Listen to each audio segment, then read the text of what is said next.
ಇದುವರೆಗೆ ನಾವು ವಿಚಿತ್ರವಾದ ಪದಗಳನ್ನು ಹೆಂಗೆ ಶಬ್ದಗಳನ್ನು ಬಳಸ್ತೇವೆ ಅನ್ನೋದು ನಾವು ನೋಡಿದೆವು. ಆಗಮನ ನೋಡಿದೆವು, ಲಂಚ ಸ್ವೀಕಾರವನ್ನು ನೋಡಿದೆವು, ಇತ್ಯಾದಿ ಪದಗಳನ್ನು ನಾವು ಈಗ ನೋಡಿದ್ದೇವೆ. ಈಗ ಭಾಷೆಯಲ್ಲಿ ಮಹಾಪ್ರಾಣ ಪ್ರೇಮ ಹೆಂಗೆ ಬಂದಿದೆ ಈಗ ಪತ್ರಿಕಾ ಬಳಕೆಯಲ್ಲಿ ಅನ್ನೋದನ್ನು ಕುರಿತಂತೆ ಕೆಲವು ಉದಾಹರಣೆಗಳನ್ನು ಇನ್ನು ಮುಂದೆ ನೋಡ್ಬೋದು ಅಂತ ಕಾಣ್ತದೆ. ಯಾವ್ಯಾವ ಪದಗಳನ್ನು ನಾವು ಸಾಮಾನ್ಯ ತಪ್ಪಾಗಿ ಬಳಸ್ತೇವೆ ಅಂದರೆ ಸಮುಚ್ಚಯ ಅನ್ನೋ ಪದವನ್ನು ಬಳಸ್ತೇವೆ, 9 ಅನ್ನೋ ಪದವನ್ನು ನಾನು ಬಳಸುತ್ತೇವೆ ಅನ್ನೋದಾಗಲೇ ನಾನು ತಿಳಿಸಿದೆ ನಿಮಗೀಗ. ಸುದ್ದಿ ಅಂತ ಬರಿತೀವಿ ನಾವು, ಶಬ್ದ ಅಂತ ಬರಿತೀವಿ, ಆಮೇಲೆ ಉಚ್ಚಾಟನೆ ಅಂತ ಬರಿತೀವಿ, ಸರ್ವೋಚ್ಚ ಅಂತ ಬರಿತೇವೆ, ಅದೇ ಥರ ಬಂಧಿ ಅಂತ ಬರಿತೇವೆ, ವಿಪುಲ ಅಂತ ಬರಿತೀವಿ, ರೋಧನ ಅಂತ ಬರಿತೀವಿ. ಹೀಗೆ ಪುಷ್ಟಿ ಇದೆಲ್ಲ ಉದಾಹರಣೆಗಳು ಇಲ್ಲಿ ಬೇಕಾದಷ್ಟು ಇದ್ದಾವೆ. ಈ ಉದಾಹರಣೆಗೆ ರೋಧನ ವೇಕೆ ಅನ್ನುವ ಒಂದು ಶಬ್ದವನ್ನು ನಾನು ಇಲ್ಲಿ ಕೊಟ್ಟಿದ್ದೇನೆ. ರೋಧಿಸುವುದು ಅಂತ, ಏನೋ ಒಂದು ದುರಂತ ಆಯಿತು, ಆ ದುರಂತನದಲ್ಲಿ ಅವರೆಲ್ಲ ರೋಧಿಸ್ತಾ ಇದ್ದರು ಅಂಥೇಳಿ. ಬಟ್ ರೋಧನ ಅನ್ನೋ ಪದ ಇಲ್ಲ, ಆದರೆ ರೋಧನ ಅನ್ನೋ ಪದ ಬಳಕೆಗೆ ಬಂದುಬಿಟ್ಟಿದೆ. ಇಲ್ಲಿ ರೋಧಿಸುವುದು ಮಾತ್ರ ಅನ್ನೋದು. ಹಾಗೆಯೇ ಪೌಷ್ಟಿಕಾಂಶಯುಕ್ತ ಅನ್ನೋ ಪದದ ಒಂದು ಕೆಳಗಡೆ ನಾನು ಕೊಟ್ಟಿದ್ದೀನಿ, ಅದು ಪೌಷ್ಟಿಕ, ಪುಷ್ಟಿ ಪೌಷ್ಟಿಕ ಅಷ್ಟೇ ಇರೋದು. ಇಂಥದ್ದೇ ಕೆಲವು ಪದಗಳು ಇಲ್ಲಿ ನೋಡಿ, ಮುಂಬಡ್ತಿ ಅನ್ನೋ ಪದವನ್ನು ನಾವು ಇಲ್ಲಿ ಬಳಸಿದ್ದಾರೆ ಇಲ್ಲಿ. ಬಟ್ ಆ್ಯಕ್ಚುಲಿ ಇದು ಬಡ್ತಿ ಅಷ್ಟೇ ಇರೋದು. ಬಡ್ತಿನೂ ಅಲ್ಲ, ಅದು ಡಿನೂ ಮಹಾಪ್ರಾಣ ಇಲ್ಲ, ಬನು ಮಹಾಪ್ರಾಣ ಇಲ್ಲ. ಮುಂಬಡ್ತಿ ಅಲ್ಲ, ಅದು ಬರೀ ಮುಂಬಡ್ತಿ, ಮುಂದೆ ಬಡ್ತಿ ಮುಂಬಡ್ತಿ ಆಗುತ್ತೆ. ಇಲ್ಲಿ ಪ್ರಶಸ್ತಿ ಪ್ರಧಾನ, ಇದು ಕೂಡ ಸಾಮಾನ್ಯವಾಗಿ ನಾವು ಬಳಸುವ ಪದ. ಯಾವುದು? ಪ್ರಶಸ್ತಿಯನ್ನು ಪ್ರದಾನ ಮಾಡ್ತಾರೆ ಅಂತ. ಪ್ರದಾನ ಮಾಡಲ್ಲ, ಪ್ರಧಾನ ಅಂದರೆ ಮುಖ್ಯ ಅಥವಾ ಇಂಪಾರ್ಟೆಂಟ್ ಅನ್ನೋ ಅರ್ಥ ಬರ್ತದೆ. ಇಲ್ಲಿ ಏನಿದೆ ಪ್ರದಾನ, ಪ್ರಶಸ್ತಿಯನ್ನು ಕೊಡ್ತಾರೆ. ಪ್ರಶಸ್ತಿ ಪ್ರದಾನ ಅನ್ನೋದು ಕೂಡ ಅಲ್ಪ ಪ್ರಾಣವೇ ಆಗಿದೆ. ಇಲ್ಲಿ ಇದು ನೋಡಿ, ಇದು ಶಾಂತಿ ಸಾಗರ ಇದು ಆ್ಯಕ್ಚುಲಿ ಇರೋದು, ಪ್ಯಾಸಿಫಿಕ್ ಸಾಗರ. ಅದು ಇವರು ಫೆಸಿಫಿಕ್ ಸಾಗರ ಅಂತ ಬರ್ತಾರೆ. ಸಾಮಾನ್ಯವಾಗಿ ತಪ್ಪು ಮಾಡೋರು ಫೆಸಿಫಿಕ್ ಅಂತ ಬರೀತಿರ್ತಾರೆ, ಇವರು ಎರಡನ್ನೂ ಮಹಾಪ್ರಾಣ ಮಾಡಿದ್ದಾರೆ. ಬಾಡಿಯಲ್ಲಿ ಕೂಡ ಒಂದು ಕಡೆಗೆ ಪೆಸಿಫಿಕ್ ಅಂತ ಬರೀತಾರೆ, ಇನ್ನೊಂದು ಕಡೆ ಫೆಸಿಫಿಕ್ ಅಂತ ಬರೀತಾರೆ. ಬಟ್ ಇಲ್ಲಿ ಬಾಡಿಯಲ್ಲಿ ಅಂದರೆ ಸುದ್ದಿಯ ಬಾಡಿಯಲ್ಲಿ ಬಳಸಿರೋದು ಪೆಸಿಫಿಕ್ ಇದೆಯಲ್ಲ, ಅದು ಪೆಸಿ ಅಂದರೆ ಶಾಂತಿ ಸಾಗರ ಅನ್ನೋದಕ್ಕೆ ಉದಾಹರಣೆ ಇದು. ಇದು ಫೆಸಿಫಿಕ್ ಅಂತ ಬರೆಯೋದಾಗಲಿ ಅಥವಾ ಪೆಸಿಫಿಕ್ ಅಂತ ಬರೆಯೋದಾಗಲಿ ಇಲ್ಲಿದೆಯಲ್ಲ, ಅದು ತಪ್ಪು. ಮೇಲ್ಗಡೆ ಹೆಡ್ಡಿಂಗ್ದಲ್ಲಿ ಕೊಟ್ಟಿರೋದು ಮತ್ತು ಮೂರನೇದು ತಪ್ಪು. ಪೆಸಿಫಿಕ್ ಸಾಗರ ಅನ್ನೋದು ಸರಿಯಾದ ಪದ ಅಂತ. ಅದೇ ಥರ ಇಲ್ಲಿ ನೋಡಿ, ಸಮುಚ್ಚಯ ಅನ್ನೋ ಪದವನ್ನು ಬಳದ್ದಾರೆ. ಸಮುಚ್ಚಯ ಅಷ್ಟೇ ಸಾಕು. ಅದು ಅಂದರೆ ಬಿಲ್ಡಿಂಗ್ ಕಾಂಪ್ಲೆಕ್ಸ್ ಅನ್ನೋ ಪದವನ್ನು ನಾವು ಹೇಳ್ತೀವಲ್ಲ ನಿಮಗೆ, ಆ ಥರ ಅದರಲ್ಲಿ ಸಮುಚ್ಚಯ ನೋಡಿ. ವಸತಿ ಸಮುಚ್ಚಯದಲ್ಲಿ ಏನಾಗಿದೆ, ಇದು 10 ಮಂದಿಗೆ ಕೊರೋನಾ ಆಗಿದೆ ಅನ್ನೋದು ಕರೆಕ್ಟಾದ ಪದ. ಇಲ್ಲಿ ಕೂಡ ಬಾಡಿಯಲ್ಲಿ ಸಂತ್ರಸ್ತರು ಅನ್ನೋ ಪದವನ್ನು ಬಳಸಿದರೆ, ಅದು ಸಂತ್ರಸ್ತ ಅಲ್ಪ ಪ್ರಾಣವನ್ನು ಬಳಸಿದರೆ ಸಾಕು. ಇಲ್ಲಿ ವಿನಃ ಅನ್ನೋ ಒಂದು ಪದವನ್ನು ನಾವು ಬಳಸಿದ್ರೆ ನಾವು ನೋಡ್ತೇವೆ. ಇದು ಸಾಮಾನ್ಯವಾಗಿ ಇದು ವಿನಃ, ಹೀಗೆ ಅದು ಆ್ಯಕ್ಚುಲಿ ವಿನಃ ಅನ್ನೋ ಪದ ಇಲ್ಲ. ಇದು ಇಲ್ಲಿ ವಿನಾದ ಮುಂದೆ ವಿಸರ್ಗವನ್ನು ಬಳಸಿದ್ದಾರೆ, ವಿನಃ ಅಂತ ನಾವು ಹೇಳ್ತೇವೆ. ಇನ್ನು ಕೆಲವರು ಹ ಬಳಸ್ತಾರೆ, ಇನ್ನು ಕೆಲವರು ಮಹಾನುಭಾವರು ಇದು ವಿಸರ್ಗವನ್ನು ಬರೆದು ಹನು ಬರೀತಾರೆ, ಅಥವಾ ಹನು ಬರೆದು ವಿಸರ್ಗವನ್ನು ಬರೀತಾರೆ, ವಿನಃ ಅನ್ನೋ ಥರ. ಅದು ಆ್ಯಕ್ಚುಲಿ ವಿನಾ ಅನ್ನೋ ಪದ ಮೂಲ ಪದ. ಅದು ತೇನ ವಿನಾ ತೃಣಮಪಿ ನ ಚಲತಿ ಅನ್ನೋದೊಂದು ಪದ ಇದೆ, ನಿಮ್ಗೆ ಗೊತ್ತಿದೆ, ಅದು ಕೃಷ್ಣನ ಕುರಿತು ಹೇಳುವಂಥ ಮಾತದು. ಅದೇ ಥರ ತೇರೆ ಬಿನ ಜೀ ನೈಸಕತ ಅಂತ ಒಂದು ಹಿಂದಿಯಲ್ಲಿ ಹಾಡು ಇದೆ, ಅಲ್ಲಿ ವಿನಾ ಅನ್ನೋ ಪದ ಇದೆ. ವಿನಾ ಅಂದರೆ ನಿನ್ನ ಬಿಟ್ಟು ಅನ್ನೋ ಮಾತು ಹೊರತಾಗಿ ವಿನಃ ಅನ್ನೋ ಪದ ಅಪಶಬ್ದವಾಗಿ ಅದು ನಮ್ಮಲ್ಲಿ ಬಳಕೆಗೆ ಬಂದಿದೆ. ಅದು ತಪ್ಪು ರೂಪ ಅಂಥೇಳಿ. ಇಲ್ಲಿ ಕೂಡ ಮತ್ತೆ ಸರ್ವೋಚ್ಚ ನ್ಯಾಯಾಲಯ ಅಂತಲೇ ಬಂದಿದೆ. ಇದು ಸರ್ವೋಚ್ಚ ನ್ಯಾಯಾಲಯ, ಅಲ್ಪ ಪ್ರಾಣ ಸಾಕು ಅಂತ. ಇಲ್ಲಿ ನೋಡಿ, ಇಲ್ಲಿ ಮಹಾಪ್ರಾಣ ಬಳಸುವಂಥ ವ್ಯಕ್ತಿ ಇಲ್ಲೇನು ಬಳಸ್ತಾನೆ, ಅವನು ಅಲ್ಪ ಪ್ರಾಣವನ್ನು ಬಳಸಿದಾನೆ ಅವನು. ಇಲ್ಲಿ ಆ್ಯಕ್ಚುಲಿ ವಾಸ್ತವವಾಗಿ ಇಲ್ಲಿ ಮಹಾಪ್ರಾಣವನ್ನು ಬಳಸಬೇಕು. ಅದು ವಿಚ್ಛೇದನ, ವಿವಾಹ ವಿಚ್ಛೇದನ ಅಂತ ಬಳಸ್ತೀವಿ. ಕೆಳಗಡೆ ಒತ್ತಿದೆಯಲ್ಲ, ಅದು ಮಹಾಪ್ರಾಣವಾಗಿರಬೇಕು. ಆದರೆ ಇಲ್ಲಿ ಅವರು ಅಲ್ಪ ಪ್ರಾಣವನ್ನು ಬಳಸಿದ್ದಾರೆ. ಹೀಗೆ ಅಂದರೆ ಎಲ್ಲಿ ಅಲ್ಪ ಪ್ರಾಣವನ್ನು ಬಳಸಬೇಕು ಅಲ್ಲಿ ಅಲ್ಪ ಪ್ರಾಣವನ್ನು ಬಳಸೋದಿಲ್ಲ, ಎಲ್ಲಿ ಬಳಸಬಾರ್ದು ಅಲ್ಲಿ ಬಳಸ್ತಾರೆ. ಇಂಥದ್ದು ನಮಗೆ ಕಂಡು ಬರ್ತದೆ. ನಾನು ಸಂತ್ರಸ್ತ ಉದಾಹರಣೆ ನಿಮಗೆ ಹೇಳಿದೆ ಆಗಲೇ. ಈಗ ಇದು ಹೆಡ್ಡಿಂಗ್ದಲ್ಲೇ ಇದು ಈ ಥರ ಬಳಸಿದ್ದಾರೆ. ಇದು ತ್ರಸ್ತ ಪದ ಅನ್ನೋದಿಂದ ಬಂದದ್ದು, ಸಂತ್ರಸ್ತ ಪದ ಅನ್ನೋದು. ಇಲ್ಲಿ ನೋಡಿ, ಅಲ್ಲಿ ಸರ್ವೋಚ್ಚ ಇದೆಯಲ್ಲ, ಇಲ್ಲಿ ಉಚ್ಚಾಟಿಸಬೇಕು ಅನ್ನೋ ಪದ. ಎರಡನೇ ಕ್ಲಿಪ್ಪಿಂಗಲ್ಲಿ ಉಚ್ಚಾಟಿಸಬೇಕು ಅನ್ನೋ ಪದ ಇದೆ. ಅದು ಉಚ್ಚಾಟನೆ ಅಲ್ಲ, ಅದು ಉಚ್ಚಾಟನೆ ಅಷ್ಟೇ. ಇಲ್ಲಿ ಕೆಳಗಡೆಗೆ ಮತ್ತೆ ಇಲ್ಲಿ ಪುನರುಚ್ಚಾರ, ಉಚ್ಚರಿಸಿದ ಶಬ್ದಗಳನ್ನು ಪುನರುಚ್ಚಾರ ಮಾಡದಿರುವುದು ಅಂತೆ ಎಲ್ಲ. ಇದು ಕಿವಿಗೆ ಕರ್ಕಶವಾದದ್ದು. ಆ ಕಿವಿಗೆ ಕರ್ಕಶವಾದ ಪದಗಳ, ಅಹಿತವಾದ ಪದಗಳ ಬಗ್ಗೆ ಕೂಡ ಮುಂದೆ ನಾನು ಚರ್ಚೆ ಮಾಡ್ತೇನೆ. ಆದರೆ ಇದು ಎಲ್ಲ ತಪ್ಪಾಗಿ ಬಂದಿರುವಂಥ ಪದಗಳು ಅನ್ನೋ ಕಾರಣಕ್ಕಾಗಿ ಇಲ್ಲಿ ಉಲ್ಲೇಖ ಮಾಡ್ತಾ ಇದ್ದೀನಿ. ಇಲ್ಲಿ ಎರಡನೇ ಕ್ಲಿಪ್ಪಿಂಗಲ್ಲಿ ಕ್ರೋಢೀಕರಿಸಿ ಅನ್ನೋ ಪದ ಇದೆ. ಇದು ಕ್ರೋಧ ಮುಂದೆ ದೀರ್ಘ ಇದೆ, ಡ ಮಹಾಪ್ರಾಣ ಮಾಡಿದರೆ, ಮತ್ತು ಇಲ್ಲಿ ದೀರ್ಘ ಕೊಟ್ಟಿಲ್ಲ. ಆದರೆ ಇದು ಬರೆಯುವಾಗ ಹೇಗೆ ಬರೀಬೇಕಂದ್ರೆ ಕ್ರೋಢೀಕರಣ, ಡಿ ಅಲ್ಪ ಪ್ರಾಣ, ಆದರೆ ಡಿ ಮುಂದೆ ದೀರ್ಘ ಇರಬೇಕು ಅಂತ ಹೇಳಿ. ಇಲ್ಲಿ ನೋಡಿ, ಲಾಬಿ ಅನ್ನೋದು ಇಂಗ್ಲೀಷ್ ಪದ. ಇದು LOBBY. ಯಾವುದಕ್ಕೆ ಆಗಲಿ ನಾವು ಒಂದು ಕೆಲಸಕ್ಕೆ ಅಥವಾ ಒಂದು ಹುದ್ದೆಗೆ, ಒಂದು ಅಧಿಕಾರಕ್ಕೆ ನಾವು ಯಾವುದು ಲಾಬಿ ಮಾಡಿಲ್ಲ ಅಂತ ಹೇಳೋದು, ಇವರು ಲಾಬಿ ಮಾಡಿಲ್ಲ ಅಂತ ಪದವನ್ನು ಬಳಸಿದರೆ ಇದು ತಪ್ಪು. ಲಾಬಿ ಮಾಡಿಲ್ಲ ಅಂತ ಪದವನ್ನು ಬಳಸಿದರೆ ಸಾಕು ಅಂತ ಹೇಳಿ. ಸೊ ಹೀಗೆ ವಿನಾಕಾರಣವಾಗಿ ನಮ್ಮ ಪತ್ರಿಕೆಗಳಲ್ಲಿ ತಪ್ಪು ರೂಪಗಳು ಬಂದಿದ್ದಾವೆ, ಅದನ್ನು ಸರಿ ರೂಪಗಳು ಯಾವುದು ಅನ್ನೋದನ್ನು ನಾವು ತಿಳ್ಕೊಂಡ್ರೆ, ಅಥವಾ ನಮಗೆ ಅನುಮಾನ ಬಂದರೆ ಹಿರಿಯರನ್ನು ಕೇಳುವುದಾಗಲಿ ಅಥವಾ ನಾವು ಶಬ್ದಕೋಶವನ್ನಾಗಲಿ ನೋಡೋದಾಗಲಿ ಮಾಡಿದರೆ ನಮಗೆ ಈ ಸಮಸ್ಯೆಯಿಂದ ದೂರವಾಗ್ತೇವೆ ಮತ್ತು ಸರಿಯಾದ ರೂಪಗಳನ್ನು ನಮಗೆ ಪತ್ರಿಕೆಯಲ್ಲಿ ಬಳಸೋದಕ್ಕೆ ನಮ್ಗೆ ಸಾಧ್ಯವಾಗ್ತದೆ. ಇನ್ನೊಂದು ಸ್ತ್ರೀನಾಮಗಳು ಅಂತ ಇದೆ, ಅಂದರೆ ಹೆಣ್ಮಕ್ಳ ಹೆಸರುಗಳನ್ನು ಅಥವಾ ಸ್ತ್ರೀಲಿಂಗ ವಾಚಕ ಹೆಸರುಗಳನ್ನು ಬಳಸೋದು ಹೇಗೆ ಅನ್ನೋದು. ಇಲ್ಲಿ ನಾನು ಹೆಣ್ಣು ಮಕ್ಕಳ ಹೆಸರನ್ನು ಕೊಟ್ಟಿದ್ದೇನೆ ಮತ್ತು ನದಿಗಳ ಹೆಸರನ್ನು ಕೊಟ್ಟಿದ್ದೇನೆ. ನಾನಿಲ್ಲಿ ಯಾವಾಗಲೂ ಒಂದು ಸಂಸ್ಕೃತದಲ್ಲಿ ಒಂದು ಮಾತಿದೆ, ಆಕಾರಾಂತ ಸ್ತ್ರೀಲಿಂಗ, ಇಕಾರಾಂತ ಸ್ತ್ರೀಲಿಂಗ ಅಂಥೇಳಿ. ಅಂದರೆ ನೀವು ಹೆಸರು ನೋಡಿ, ಲಲಿತಾ ಅನ್ನೋ ಹೆಸರನ್ನು ಲಲಿತಾ ಅಂತ ಬರೆಯೋದು. ಲಲಿತಾ ಅಂತ ಬರೆದ್ರೆ ಅದಕ್ಕೊಂದು ಬೇರೆ ಅರ್ಥ ಇದೆ. ರತ್ನ ಅಂತ ಬರೆದ್ರೆ ಒಂದು ಬೇರೆ ಅರ್ಥ ಇದೆ, ರತ್ನ ಅಂತ ಬರೆದ್ರೆ ಒಂದು ಬೇರೆ ಅರ್ಥ ಇದೆ. ಆಮೇಲೆ ದುರ್ಗ ಅಂತ ಬರೆದ್ರೆ ಒಂದು ಬೇರೆ ಅರ್ಥ, ದುರ್ಗ ಅಂದರೆ ಕೋಟೆ ಆಗ್ತದೆ. ಅದರ ದುರ್ಗ ಅಂದರೆ ಅವಳು ಒಬ್ಬ ಹೆಣ್ಮಗಳ ಹೆಸರು ಕೂಡ ಆಗ್ತದೆ, ದುರ್ಗೆ ಅಂತ ಕೂಡ ನಾವು ಹೇಳ್ಬೋದು, ಸೀತೆ ಅಂತ ಕೂಡ ಹೇಳ್ಬೋದು. ಆದರೆ ಸೀತ ಅಂತ ಬರೆದ್ರೆ ಅದು ಒಂಥರ ಅಪಭ್ರಂಶವಾಗ್ತದೆ, ಸೀತ ಅನ್ನೋ ಹೆಸರು ಇರಲ್ಲ. ಆದರೆ ಉತ್ತರ ಕರ್ನಾಟಕದಲ್ಲಿ ಮತ್ತು ದಕ್ಷಿಣ ಕರ್ನಾಟಕದಲ್ಲಿ ನಾವು ಈಗ ಹೋಲಿಸಿದಾಗ ಅವರು ಹೆಸರುಗಳನ್ನು ಬಳಸುವಾಗ ಈ ಥರ ರಸ್ವರೂಪಗಳನ್ನು ಅವ್ರು ಬಳಸ್ತಾರೆ ಹೆಣ್ಮಕ್ಳು. ಈಗ ಸುಶೀಲಾ ಅನ್ನೋ ಪದವನ್ನು ಬಳಸ್ತಾರೆ. Sushila can be A name of man also, Sushila ಅದು. ಆದರೆ ಹೆಣ್ಮಕ್ಳ ಹೆಸರು ಬರೆಯುವಾಗ ನಾವು ಸುಶೀಲಾ. ಪೂರ್ಣಿಮಾ ಅನ್ನೋ ಪದವನ್ನು ಪೂರ್ಣಿಮಾ ಅಂತ ಬರಿಬೇಕು, ಮಂಜುಳಾ ಅಂತ ಬರೆಯೋ ಬದಲು ಮಂಜುಳಾ ಅಂತ ಬರಿಬೇಕು. ಅದೇ ಥರ ಆಕಾರ ಅಂತ ಸ್ತ್ರೀಲಿಂಗ ಅಂತ ಇದೆ, ಅದು ಹಾಗೇ ಬರಿಬೇಕು ನಾವು. ಇನ್ನೊಂದು ಇಕಾರ ಅಂತ ಸ್ತ್ರೀಲಿಂಗ, ಉದಾಹರಣೆಗೆ ಕಾವೇರಿ, ಗೋದಾವರಿ. ಅದೇ ಥರ ನದಿಗಳ ಹೆಸರು ಕೂಡ ಯಾವಾಗಲೂ ನಾವು ಬರೆಯುವಾಗ ಕೃಷ್ಣಾ ನದಿ, ಮಲಪ್ರಭಾ ನದಿ, ಘಟಪ್ರಭಾ ನದಿ, ಆಮೇಲೆ ಗೋದಾವರಿ ನದಿ, ನರ್ಮದಾ ನದಿ, ನೀವೆಲ್ಲವೂ ನೋಡಿ ಆಕಾರ ಅಂತವು ಅವು ಯಾವಾಗಲೂ. ಅದು ಕೃಷ್ಣ ಅನ್ನೋದು ಇಲ್ಲಿ ಬರೆದಿದ್ದು ತಪ್ಪಾಗಿ ಬರೆದಿದ್ದಾರೆ ಅನ್ನೋ ಕಾರಣಕ್ಕಾಗಿ ಇದನ್ನು ಇಲ್ಲಿ ಉಲ್ಲೇಖ ಮಾಡಿದ್ದೀನಿ. ಕೃಷ್ಣ ಮೇಲ್ದಂಡೆ ಯೋಜನೆ ಅಲ್ಲ, ಅದು ಕೃಷ್ಣ ಮೇಲ್ದಂಡೆ ಯೋಜನೆ. ಕೃಷ್ಣ ಮೇಲ್ದಂಡೆ ಅಂದರೆ ಕೃಷ್ಣ ಅನ್ನೋದು ಪುರುಷ ನಾಮ. ಅದು ಅದರ ನದಿಗಳ ಹೆಸರು ಬರೆಯುವಾಗ ನಾವು ಕೃಷ್ಣ ಅಂತಲೇ ಬರಿಬೇಕು.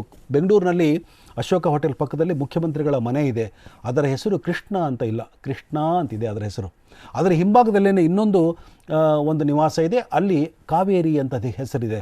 ಈ ಥರ ಅನೇಕ ಕೆಲವು ಹಾಸ್ಟೆಲ್ಗಳ ನದಿ ಇರ್ಬೋದು, ಹಾಸ್ಟೆಲ್ಗಳ ಹೆಸರಿರ್ಬೋದು, ಬ್ಲಾಕ್ಗಳ ಹೆಸರಿರ್ಬೋದು, ಇತ್ಯಾದಿ ಇರ್ಬೋದು. ಅವನ್ನೆಲ್ಲ ಕೆಲವು ಸಾರಿ ನದಿಗಳ ಹೆಸರನ್ನು ಕೊಟ್ಟಿದ್ದಾರೆ. ಈಗ ಭೀಮಾ ನದಿ ಅಂತ ಬಿಜಾಪುರ ಜಿಲ್ಲೆಯಲ್ಲಿದೆ, ಅದು ಭೀಮ ನದಿ ಅಲ್ಲ, ಅದು ಭೀಮಾ ನದಿ ಅಂತ ಹೇಳಬೇಕು ನಾವು.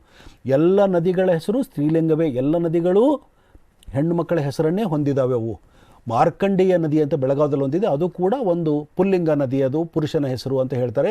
ಈವನ್ ಬ್ರಹ್ಮಪುತ್ರ ನದಿ ಕೂಡ ಉತ್ತರ ಭಾರತದಲ್ಲಿರೋ ಕೂಡ ಅದು ಬ್ರಹ್ಮಪುತ್ರ ಅಂತ ಹೇಳ್ತಾರೆ, ಮತ್ತು ಅದು ಕೂಡ ಸ್ತ್ರೀಲಿಂಗದ ಹೆಸರು ಅಂತ ಹೇಳ್ತಾರೆ. ಯಾಕೆ ನದಿಯ ಹೆಸರು ಸ್ತ್ರೀಲಿಂಗವಾಗಿದ್ದಾವೆ ಅಂತಂದರೆ, ಒಬ್ಬ ಹೆಣ್ಮಗಳು, ಒಂದು ಹೆಣ್ಣು ವಧು ಇದ್ದಾಳಲ್ಲ, ಅವಳು ಒಂದು ಮನೆಯಿಂದ ಇನ್ನೊಂದು ಮನೆಗೆ ಬಂದು ಆ ಮನೆಯ ಸಂಸಾರವನ್ನು ಬೆಳಗ್ತಾಳೆ ಅನ್ನೋ ಕಾರಣಕ್ಕಾಗಿ. ಅದೇ ಥರ ನದಿಯ ದಂಡೆಗಳಲ್ಲಿ ನಮ್ಮ ಎಲ್ಲ ಸಂಸ್ಕೃತಿಗಳು, ನಾಗರಿಕತೆಗಳು ಬೆಳೆದಿರೋ ಕಾರಣಕ್ಕಾಗಿ ನದಿಗೆ ಹೆಣ್ಣಿನ ಹೆಸರನ್ನು ಕೊಡಲಾಗಿದೆ. ಸೊ ಹೀಗೆ ನಾವು ಕೃಷ್ಣ ನದಿ ಅಂತ ಹೆಸರು ಬರೆಯುವ, ಕೃಷ್ಣಾ ನದಿ ಅಂತ ಬರೆಯುವ, ಕೃಷ್ಣ ಆಕಾರ ಅಂತಲೇ ಬರಿಬೇಕು, ನರ್ಮದಾ ಆಕಾರ ಅಂತ, ಗೋದಾವರಿ ಇಕಾರ ಅಂತ. ಮುಂಚೆ ಏನು ಹೇಳಿದೆ ನಾನು, ಆಕಾರ ಅಂತ ಸ್ತ್ರೀಲಿಂಗ, ಇಕಾರ ಅಂತ ಸ್ತ್ರೀಲಿಂಗ. ನೀವು ಹೆಣ್ಮಕ್ಳ ಹೆಸರನ್ನು ಈಗ ವರ್ಷ ಅನ್ನೋ ಹೆಸರಿದೆ, ವರ್ಷ ಅಂತ ಬರೀಬಾರ್ದು. ವರ್ಷ ಅಂದರೆ ಇಯರ್ ಅಂತ ಅರ್ಥ ಆಗ್ತದೆ, ವರ್ಷ ಅಂತ ಬರೆದ್ರೆ ಒಬ್ಬ ಹೆಣ್ಮಗಳ ಹೆಸರು ಆಗ್ತದೆ. ಸೊ ಇಲ್ಲಿ ನೋಡಿ, ಇಲ್ಲಿ ಎರಡು ಕಡೆಗೆ ಒಂದು ಸುದ್ದಿಯನ್ನು ಕೊಡಲಾಗಿದೆ, ಒಂದೇ ಸುದ್ದಿಯನ್ನು ಕೊಡಲಾಗಿದೆ. ಮೊದಲನೇ ಕ್ಲಿಪ್ಪಿಂಗ್ದಲ್ಲಿ ಸೌಮ್ಯ ಸಂತೋಷ ಅಂತಿದೆ. ಸೌಮ್ಯ ಅನ್ನೋದು ಆ ಹೆಣ್ಮಗಳ ಹೆಸರು. ಆದರೆ ಈ ಪತ್ರಿಕೆಯವರು, ಎರಡನೇ ಪತ್ರಿಕೆಯವರು ಸೌಮ್ಯ ಸಂತೋಷ ಅಂತ ಬರೆದಿದ್ದಾರೆ. ಸೌಮ್ಯ ಅಂದರೆ ಒಬ್ಬ ಸೌಮ್ಯವಾಗಿರುವ ವ್ಯಕ್ತಿಯನ್ನು ಕೂಡ ಅರ್ಥ ಬರ್ತದೆ. ಹಾಗಾಗಿ ಅದನ್ನು ಸೌಮ್ಯ ಅಂತ ನೀವು ಬರೆದ್ರೆ ಏನಾಗ್ತದೆ, ಅದು ಸರಿಯಾದ ಪದ ರೂಪವಾಗ್ತದೆ. ನಾನು ಮುಂಚೆ ಹೇಳಿದಾಗ ಲಲಿತಾ ಅಂತ ಬರೆದ್ರೆ ಅದು ಚಂದವಾದದ್ದು ಅನ್ನೋ ಅರ್ಥ ಬರ್ತದೆ. ಈಗ ಲತಾ ಅನ್ನೋ ಪದ ಇದೆ, ಲತಾ ಅಂದರೆ ಏನು ಮೀನಿಂಗ್ ಇಲ್ಲ, ಲತೆ ಅಂದರೆ ಒಂದು ಮೀನಿಂಗ್ ಇದೆ. ಸೊ ಹೀಗೆ ಈ ಎರಡನೇ ಕ್ಲಿಪ್ಪಿಂಗ್ದಲ್ಲಿರುವ ಸೌಮ್ಯ ಸಂತೋಷ ಅನ್ನೋದಿದೆ ಅಲ್ಲ, ಅದು ಸರಿಯಾದ ರೂಪ. ಇದು ಮೊದಲನೇ ಕ್ಲಿಪ್ಪಿಂಗ್ದಲ್ಲಿರುವ ಸೌಮ್ಯ ಸಂತೋಷ ಅನ್ನೋದು ಸರಿಯಾದದ್ದಲ್ಲ. ಅದು ಅವ್ರ ಹೆಸರು ಅಂತ ಹೇಳಿವರು ಬರೆದಿರಬಹುದಾದರೂ ಕೂಡ ಅದು ಸೌಮ್ಯ ಸಂತೋಷ ಅಂತಲೇ ನಾವು ಬರಿಬೇಕು ಅಂಥೇಳಿ. ಇಲ್ಲಿ ನೋಡಿ, ಅದಕ್ಕೇ ಇಲ್ಲಿ ಭೀಮಾ ಕೃಷ್ಣ ಅನ್ನುವ ರೂಪಗಳಿದ್ದಾವೆ. ನಾನು ನಿಮಗೆ ಮುಂಚೆನೇ ಹೇಳಿದೆ, ಭೀಮಾ ಕೃಷ್ಣ ಪ್ರವಾಹ ಕುರಿತಂತೆ ಅಂಥೇಳಿ. ಕೆಳಗಡೆಗೆ ನಾನು ಮುಂಚೆ ಒಂದು ಸಭೆಯ ಬಗ್ಗೆ ಹೇಳಿದೆ, ಮುಖ್ಯಮಂತ್ರಿಗಳ ಒಂದು ಅಧಿಕೃತ ನಿವಾಸ ಏನಿದೆ ಅಂದರೆ ಶನಿವಾರ ಬೆಳಗ್ಗೆ 10:30ಕ್ಕೆ ಕೃಷ್ಣಾದಲ್ಲಿ ನಡೆಯಲಿರುವ, ಇವು ಸರಿಯಾದ ರೂಪ ಅನ್ನೋ ಕಾರಣಕ್ಕಾಗಿ ಈ ಕ್ಲಿಪ್ಪಿಂಗನ್ನು ನಾನು ನಿಮಗೆ ಕೊಟ್ಟಿರೋದು. ಇಲ್ಲಿ ಬರೀ ತಪ್ಪನ್ನು ಮಾತ್ರ ನಾನು ಪತ್ರಿಕೆಯಲ್ಲಿ ಹುಡುಕಿ ಹೇಳ್ತಿದ್ದೀನಿ ಅಂತಲ್ಲ, ಅನೇಕ ಸಾರಿ ಸರಿಯಾದ ರೂಪಗಳು ಬರ್ತವೆ. ಈ ಸರಿಯಾದ ರೂಪಗಳನ್ನು ನಾವು ಅನುಸರಿಸಬೇಕು ಅನ್ನೋ ಕಾರಣಕ್ಕಾಗಿ ಈ ಕ್ಲಿಪ್ಪಿಂಗನ್ನು ಕೊಟ್ಟಿರೋದು. ಇಲ್ಲಿ ಭೀಮಾ ನದಿ ಅಂತ ಕೊಟ್ಟಿದ್ದಾರೆ, ಭೀಮ ನದಿ ಅಲ್ಲ. ಆಮೇಲೆ ಕೃಷ್ಣಾ ನದಿ ಅಂತ ಕೊಟ್ಟಿದ್ದಾರೆ, ಕೃಷ್ಣಾದಲ್ಲಿ ಮೀಟಿಂಗ್ ನಡೀತದೆ ಅಂತ ಇಲ್ಲಿ ಇದೆ. ಇದು ಸರಿಯಾದ ರೂಪದಲ್ಲಿದೆ ಇದು ಅಂತೇಳಿ. ಇನ್ನೊಂದು, ಇದು ಕರ್ನಾಟಕ ಒಂದು 1956ರಲ್ಲಿ ಏಕೀಕರಣ ಆಗುವ ವೇಳೆಯಲ್ಲಿ ಹಲವು ಭಾಗಗಳಿಂದ ಇಲ್ಲಿ ಉತ್ತರ ಕರ್ನಾಟಕದಿಂದ ಬೇರೆ ಬಂತು. ಉತ್ತರ ಕರ್ನಾಟಕ ಅಂದರೆ ಬಾಂಬೆ ಕರ್ನಾಟಕ ಅಂತ ನಾವು ಅನ್ನೋ ಪದವನ್ನು ಹೇಳ್ತೇವೆ. ಅದೇ ಥರ ಬಾಂಬೆ ಕರ್ನಾಟಕ ಭಾಗ ಇದಾದರೆ ಇದು ಹೈದರಾಬಾದ್ ಕರ್ನಾಟಕದ ಭಾಗ ಒಂದಿತ್ತು, ಆಮೇಲೆ ಮದ್ರಾಸ್ ಕರ್ನಾಟಕ ಅಂತಿತ್ತು, ಆಮೇಲೆ ಮೈಸೂರು ಪ್ರಾಂತ ಅಂತಿತ್ತು. ಈ ಥರ ಅನೇಕ ಭಾಗಗಳು ಸೇರಿಕೊಂಡು ಇಲ್ಲಿ ಒಂದು ಕರ್ನಾಟಕ ಒಂದಾಗಿರೋದ್ರಿಂದ ಮತ್ತು ಈ ಎಲ್ಲ ಭಾಗಗಳ ಮೇಲೆ ಪರಭಾಷೆಯ ಮೇಲೆ, ಉದಾಹರಣೆಗೆ ಬಾಂಬೆ ಕರ್ನಾಟಕದ ಮೇಲೆ ಮರಾಠಿ ಪ್ರಭಾವ ಮತ್ತು ಉರ್ದು ಪ್ರಭಾವ ಹೆಚ್ಚಿದ್ರೆ ಹೈದರಾಬಾದ್ ಕರ್ನಾಟಕದ ಮೇಲೆ ಉರ್ದು ಪ್ರಭಾವ ತುಂಬ ಜಾಸ್ತಿ ಇದೆ. ಮೈಸೂರು ಕರ್ನಾಟಕದ ಮೇಲೆ ತಮಿಳು ಭಾಷೆಯ ಪ್ರಭಾವ ಇದೆ, ಕೊಡಗಿನಲ್ಲಿ ಇನ್ನೊಂದು ಭಾಷೆಯ ಪ್ರಭಾವ ಇದೆ. ಸೊ ಹೀಗಾಗಿ ಅನೇಕ ಭಾಷೆಗಳ ಮಿಶ್ರಣವಾಗಿರೋದ್ರಿಂದ ಇಲ್ಲಿಯ ಭಾಷೆಯಲ್ಲಿ ವ್ಯತ್ಯಾಸ ಕಂಡು ಬರ್ತದೆ ನಮಗೀಗ. ಈಗ ನೀವು ಉತ್ತರ ಕರ್ನಾಟಕಕ್ಕೆ ಬಂದರೆ ಅವರು ಸಾಯಕಲ ಶಾಪ ಅಂತ ಬರೆದಿರ್ತಾರೆ, ಶಾಪ ಅಂತ ಬರೆದಿರ್ತಾರೆ, ಶಾಪ್ ಅನ್ನೋ ಪದವನ್ನು ಬರೆದಿರೋದಿಲ್ಲ ಅವರು. ಸಾಯಕಲ ಅನ್ನೋದನ್ನು ಸೈಕಲ್ ಅಂಗಡಿ ಅನ್ನೋದಕ್ಕೆ ಸಾಯಕಲ ಶಾಪ ಅಂತ ಬರೆದಿರ್ತಾರೆ, ಪಾನ ಶಾಪ ಅಂತ ಬರೆದಿರ್ತಾರೆ. ಈಗ ಬಿಜಾಪುರದಲ್ಲಿ ಒಂದು ಶಿವಾಜಿ ಶಾಪ ಅಂತಿದೆ, ಶಿವಾಜಿದು ಶಾಪ ಅಲ್ಲ, ಅದು ಶಿವಾಜಿ ಶಾಪ್ ಅಂತ ಇದೆ, ಮಧ್ಯದಲ್ಲೇನೋ ಪಾನ್ ಅಂತ ಅವ್ರು ಹಾಕಿರ್ಬೋದು ಅಂತ ಕಾಣ್ತದೆ. ಪಾನ ಶಾಪ ಅಂತ ಬರೆದ್ರೂ ಕೂಡ ತಪ್ಪು. ಅಂದರೆ ತಪ್ಪು ಅಂದರೆ ಇಲ್ಲಿ ಆ ಥರ ಸಡಿಲವಾದ ರೂಪಗಳು ಉತ್ತರ ಕರ್ನಾಟಕದಲ್ಲಿ ಇದ್ದಾವೆ ಅವೆಲ್ಲ. ಈಗ ಇಲ್ಲಿ ರಮೇಶ ಅಂತ ಪೂರ್ಣಾಕ್ಷರ ಬರೆದ್ರೆ ದಕ್ಷಿಣ ಕರ್ನಾಟಕದಲ್ಲಿ ರಮೇಶ್ ಅಂತ ಬರೀತಾರೆ ಅವರು. ಇಲ್ಲಿ ಹೆಸರು ಬರೆಯೋ ಕ್ರಮ ಬೇರೆ, ಇಲ್ಲಿ ಪಾಟೀಲ ಅಂತ ಬರೀತಾರೆ, ಅಲ್ಲಿ ಪಾಟೀಲ್ ಅಂತ ಬರೀತಾರೆ. ಇಲ್ಲಿ ಬಿರಾದಾರ ಅಂತ ಬರೀತಾರೆ, ಅಲ್ಲಿ ಬಿರಾದಾರ್ ಅಂತ ಬರೀತಾರೆ. ಅಲ್ಲಿ ವ್ಯಂಜನಗಳ ರೂಪಗಳು ಬಂದಿದ್ದಾವೆ. ಈಗೆಲ್ಲ ರಾಮಚಂದ್ರನ್ ಅಂತ ಹೆಸರಿರ್ತದೆ. ಸೊ ಈಗ ಪದ್ಮರಾಜ್ ಅಂತ ಬರೀತಾರೆ ಅವರು, ಆಮೇಲೆ ಸುರೇಶ್ ಅಂತ ಬರೀತಾರೆ. ಎಲ್ಲವೂ ಅವರಲ್ಲಿ ವ್ಯಂಜನಾಂತ್ಯವಾದಂಥ ಹೆಸರುಗಳಿರ್ತವೆ. ಹಾಗಾಗಿ ಆದರೆ ಪತ್ರಿಕೆಯಲ್ಲಿ ನಾವು ಈಗ ಈ ದಕ್ಷಿಣ ಕನ್ನಡ ಜಿಲ್ಲೆಗೆ ಹೋದರೆ ಅದು ಇನ್ನೊಂದು ವಿಚಿತ್ರವಾದಂಥ ಬೋರ್ಡ್ಗಳನ್ನು ನಾವು ಕಾಣ್ತೇವೆ. ಏನದು ಕೋಪರೇಟಿವ್ ಅಂತ ಬರೀತಾರೆ ಅವರು, ಕಾಲೇಜು ಅಂತ ಬರೀತಾರೆ, ಬೈಂಕು ಅಂತ ಬರೀತಾರೆ. ಸೊ ಹೀಗಾಗಿ ಅದರಲ್ಲೆಲ್ಲ ನೀವೇನೋ ಬೋರ್ಡ್ಗಳಲ್ಲಿ ಕಾಣ್ತವೆ ಅದಕ್ಕೆ ಅವರು.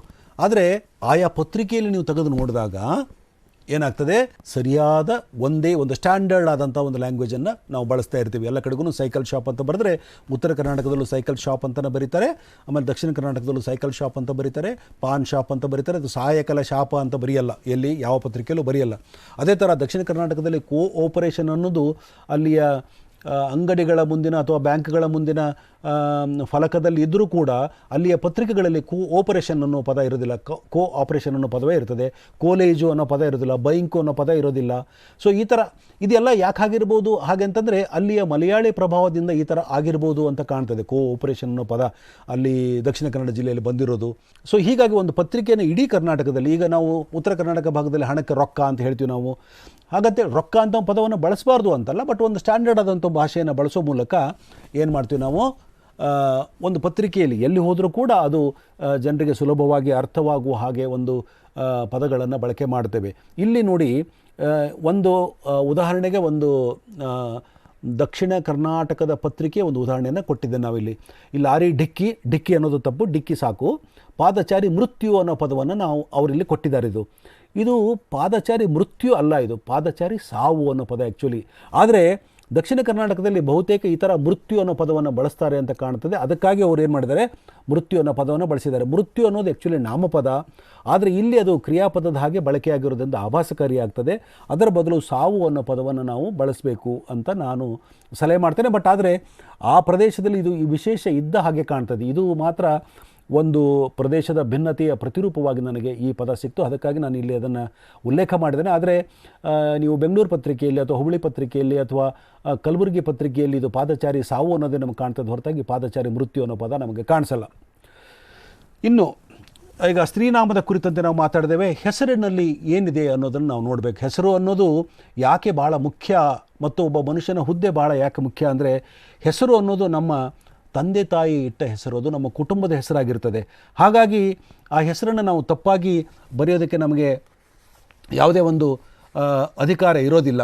ಆದರೆ ಹೇಗೆ ತಪ್ಪಾಗ್ತವೆ ಸಾಮಾನ್ಯವಾಗಿ ಅನ್ನೋದಕ್ಕೆ ಇಲ್ಲಿ ಕೆಲವು ಉದಾಹರಣೆಗಳನ್ನು ನಾನು ಕೊಟ್ಟಿದ್ದೇನೆ. ಈಗ ವಲ್ಲಭ ಭಾಯಿ ಅಂತ ವಲ್ಲಭಭಾಯಿ ಪಟೇಲ್ ಅನ್ನೋ ಹೆಸರಿದೆಯಲ್ಲ, ಅದು ವಲ್ಲಭ ಭಾಯಿ ಎರಡು ಮಹಾಪ್ರಾಣವೇ. ಅದು ಭಾಯಿ ಅನ್ನೋದು ಭಾಯಿ ಸೋದರ ಅನ್ನೋ ಅರ್ಥದಲ್ಲಿ ಅವ್ರು ಹೇಳ್ತಾರೆ. ಇದು ವಲ್ಲಭ ಸಾಮಾನ್ಯವಾಗಿ ನಾವು ಬರೆಯೋದು ವಲ್ಲಭ ಬಾಯಿ ಅಂತ ಬರಿತೀವಿ ನಾವು. ಅದು ಬಾಯಿ ಇದೆಯಲ್ಲ, ಸಾವಿತ್ರಾಬಾಯಿ, ಲಲಿತಾಬಾಯಿ, ಸುನಂದಾಬಾಯಿ ಅಂತ ನಾವು ಪದಗಳನ್ನು ಬಳಸುವಾಗ ಅದರ ಗೌರವಾರ್ಥವಾಗಿ, ಇದು ಮಹಾರಾಷ್ಟ್ರದಲ್ಲಿ ಈ ಪದ ಹೆಚ್ಚು, ಬಾಯಿ ಅನ್ನೋ ಪದ ಹೆಚ್ಚು ಏನಾಗ್ತದೆ, ಅದು ಬಳಕೆ ಆಗ್ತದೆ. ಆದರೆ ವಲ್ಲಭ ಬಾಯಿ ಬರೆಯುವಾಗ ವಲ್ಲಭ ಸೋದರ ಅನ್ನೋ ಪದ ಇದೆಯಲ್ಲ ಬಾಯಿ, ಆ ಪದ ಬಾಯಿ ಬಾಯಿ ಅನ್ನೋ ಪದ ಇದೆಯಲ್ಲ, ಆ ಪದವನ್ನು ಇಲ್ಲಿ ಮಹಾಪ್ರಾಣವನ್ನು ಬಳಸಬೇಕು ಅಂತೇಳಿ. ಆಮೇಲೆ ಜೈಪುರ್, ಅಫ್ಜಲ್ಪುರ್ ಅನ್ನೋ ಪದವನ್ನು ಹೀಗೆ, ಪುರ ಆ್ಯಕ್ಚುಲಿ ಅದು ಇರೋದು, ಮೂಲ ಇರೋದು. ಈಗ ಎಲ್ಲವೂ ವ್ಯಂಜನ ಮಾಡಬೇಕು ಅಂತೇಳಿ ಜೈಪುರ್, ಅಫ್ಜಲ್ಪುರ್, ಸೂರಜ್ಪುರ್ ಅಂತ ಮಾಡಬಾರ್ದು. ಸೂರಜ್ಪುರ್ ಅಂತ ಮಾಡಿದ್ರಲ್ಲಿ ಕಿವಿಗೆ ಕರ್ಕಶವಾಗ್ತದೆ. ಜಯಪುರ, ಸೂರಜ್ಪುರ, ಅಫ್ಜಲ್ಪುರ ಅನ್ನೋ ಪದವನ್ನು ಬಳಸಬೇಕು, ಅಲ್ಲಿ ವ್ಯಂಜನ ಅಂತೆ ಮಾಡಬಾರ್ದು.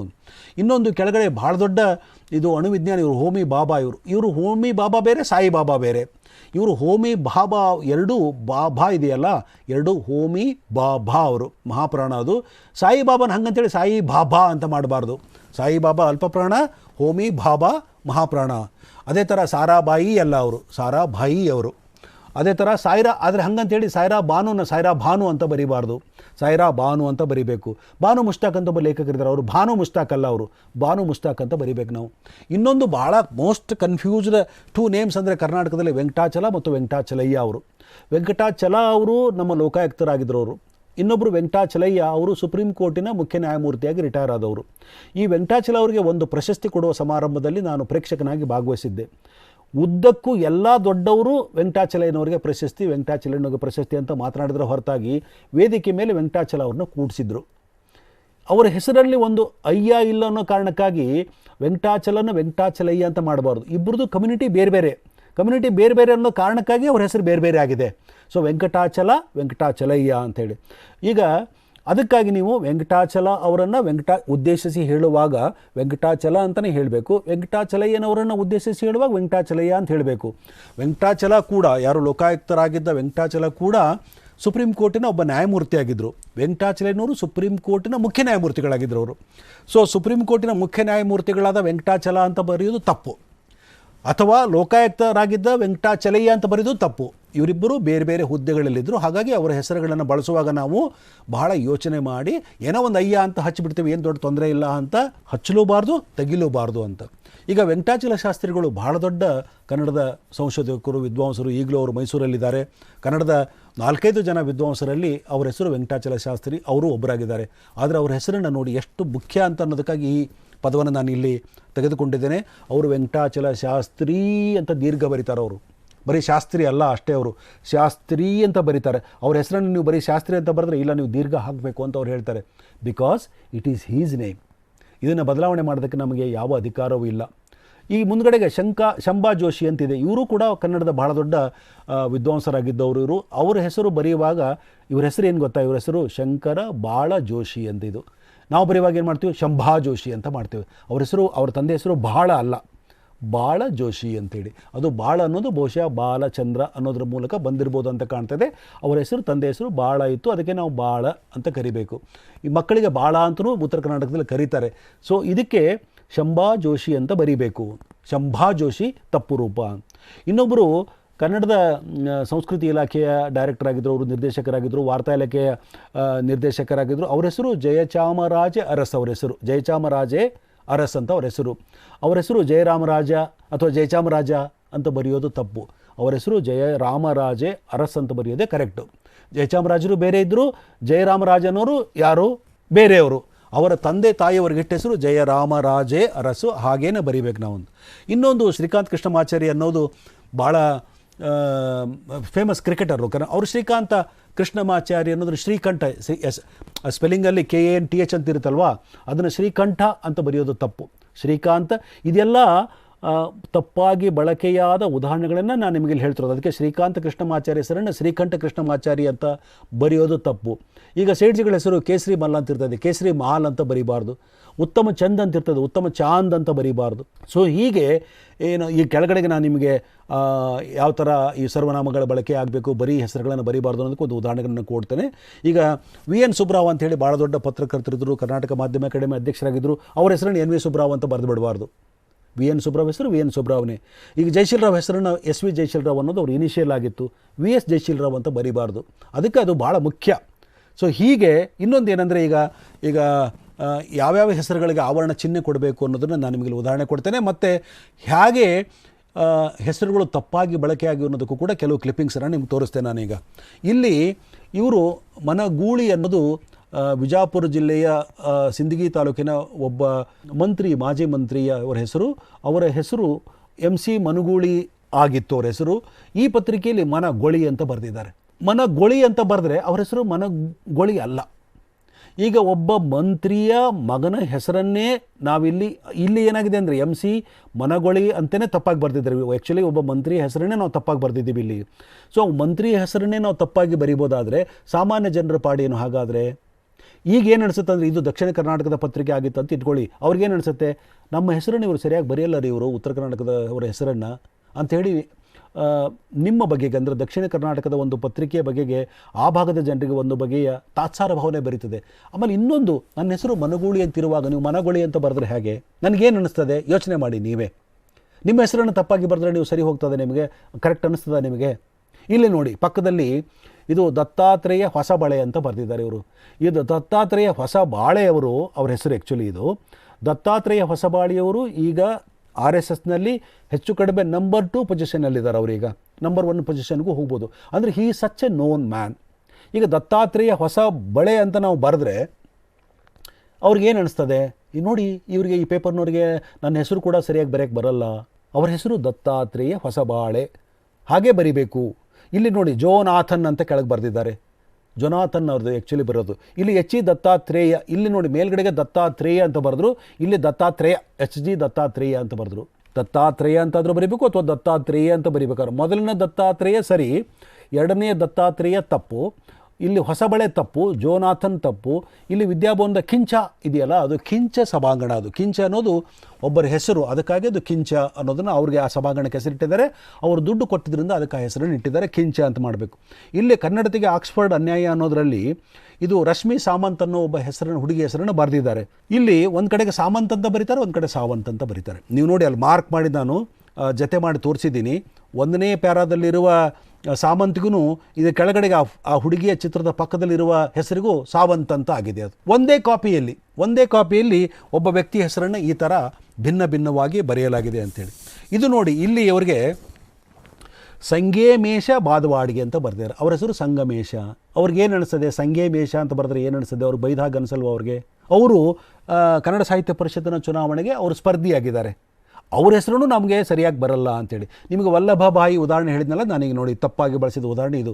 ವಲ್ಲಭ ಬಾಯಿ ಅಂತ ಬಳಸಿದ್ದಾರೆ, ಇದು ವಲ್ಲಭ ಬಾಯಿ ಅನ್ನೋ ಪದವನ್ನು ಬಳಸಬೇಕು.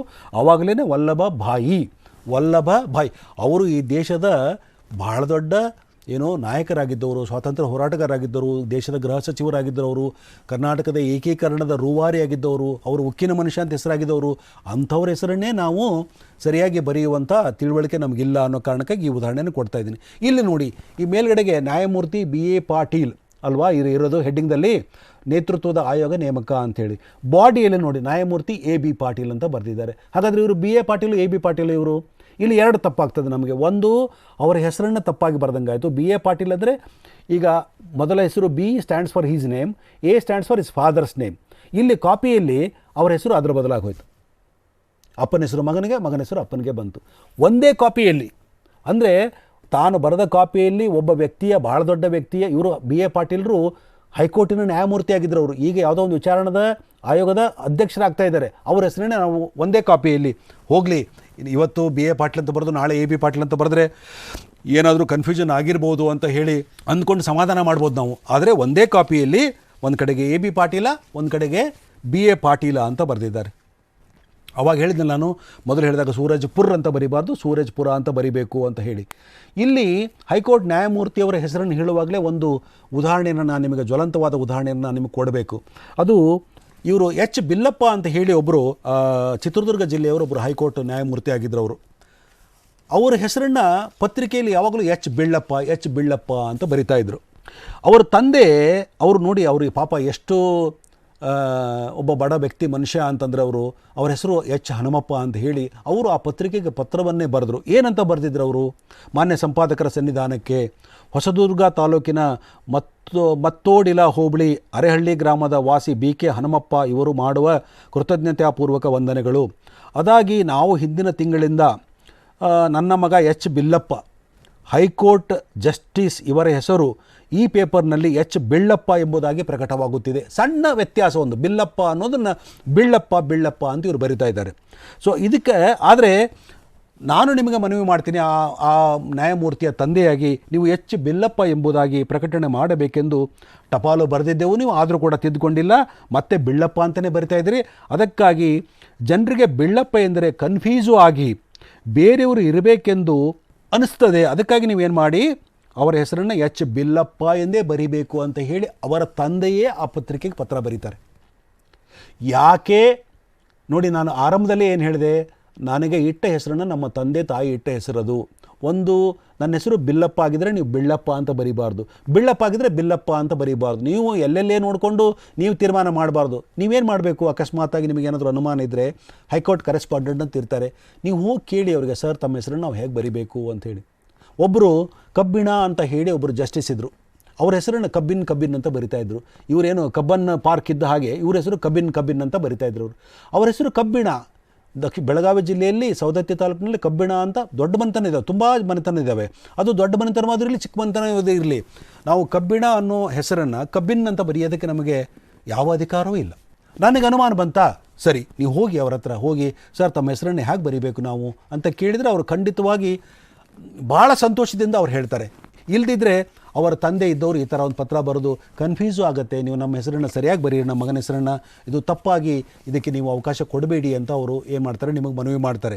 ಇಲ್ಲಿ ನೋಡಿ, ಇದು ಎಷ್ಟು ವಿಚಿತ್ರವಾಗಿದೆ ಅಂತಂದರೆ, ಸಾಹಿತ್ಯ ಅಕಾಡೆಮಿ ಸರಣಿ ಅಂತ ಮೇಲ್ಗಡೆ ಬರೆದಿದ್ದಾರೆ, ಕೆಳಗಡೆಗೆ ಕರ್ನಾಟಕ ಸಾಹಿತ್ಯ ಪರಿಷತ್ತು ಜುಲೈ ತಿಂಗಳಿನಲ್ಲಿ ಕನ್ನಡ ಕಾದಂಬರಿ ಜೀವನಯಾನ ಸರಣಿ ಕಾರ್ಯಕ್ರಮ ಹಮ್ಮಿಕೊಂಡಿದೆ ಅಂತ ಬರೆದಿದ್ದಾರೆ. ಮತ್ತೆ ಕರ್ನಾಟಕ ಸಾಹಿತ್ಯ ಅಕಾಡೆಮಿ ಅಂತ ಬರೀತಾರೆ ಒಂದೇ ಕಾಪಿಯಲ್ಲಿ.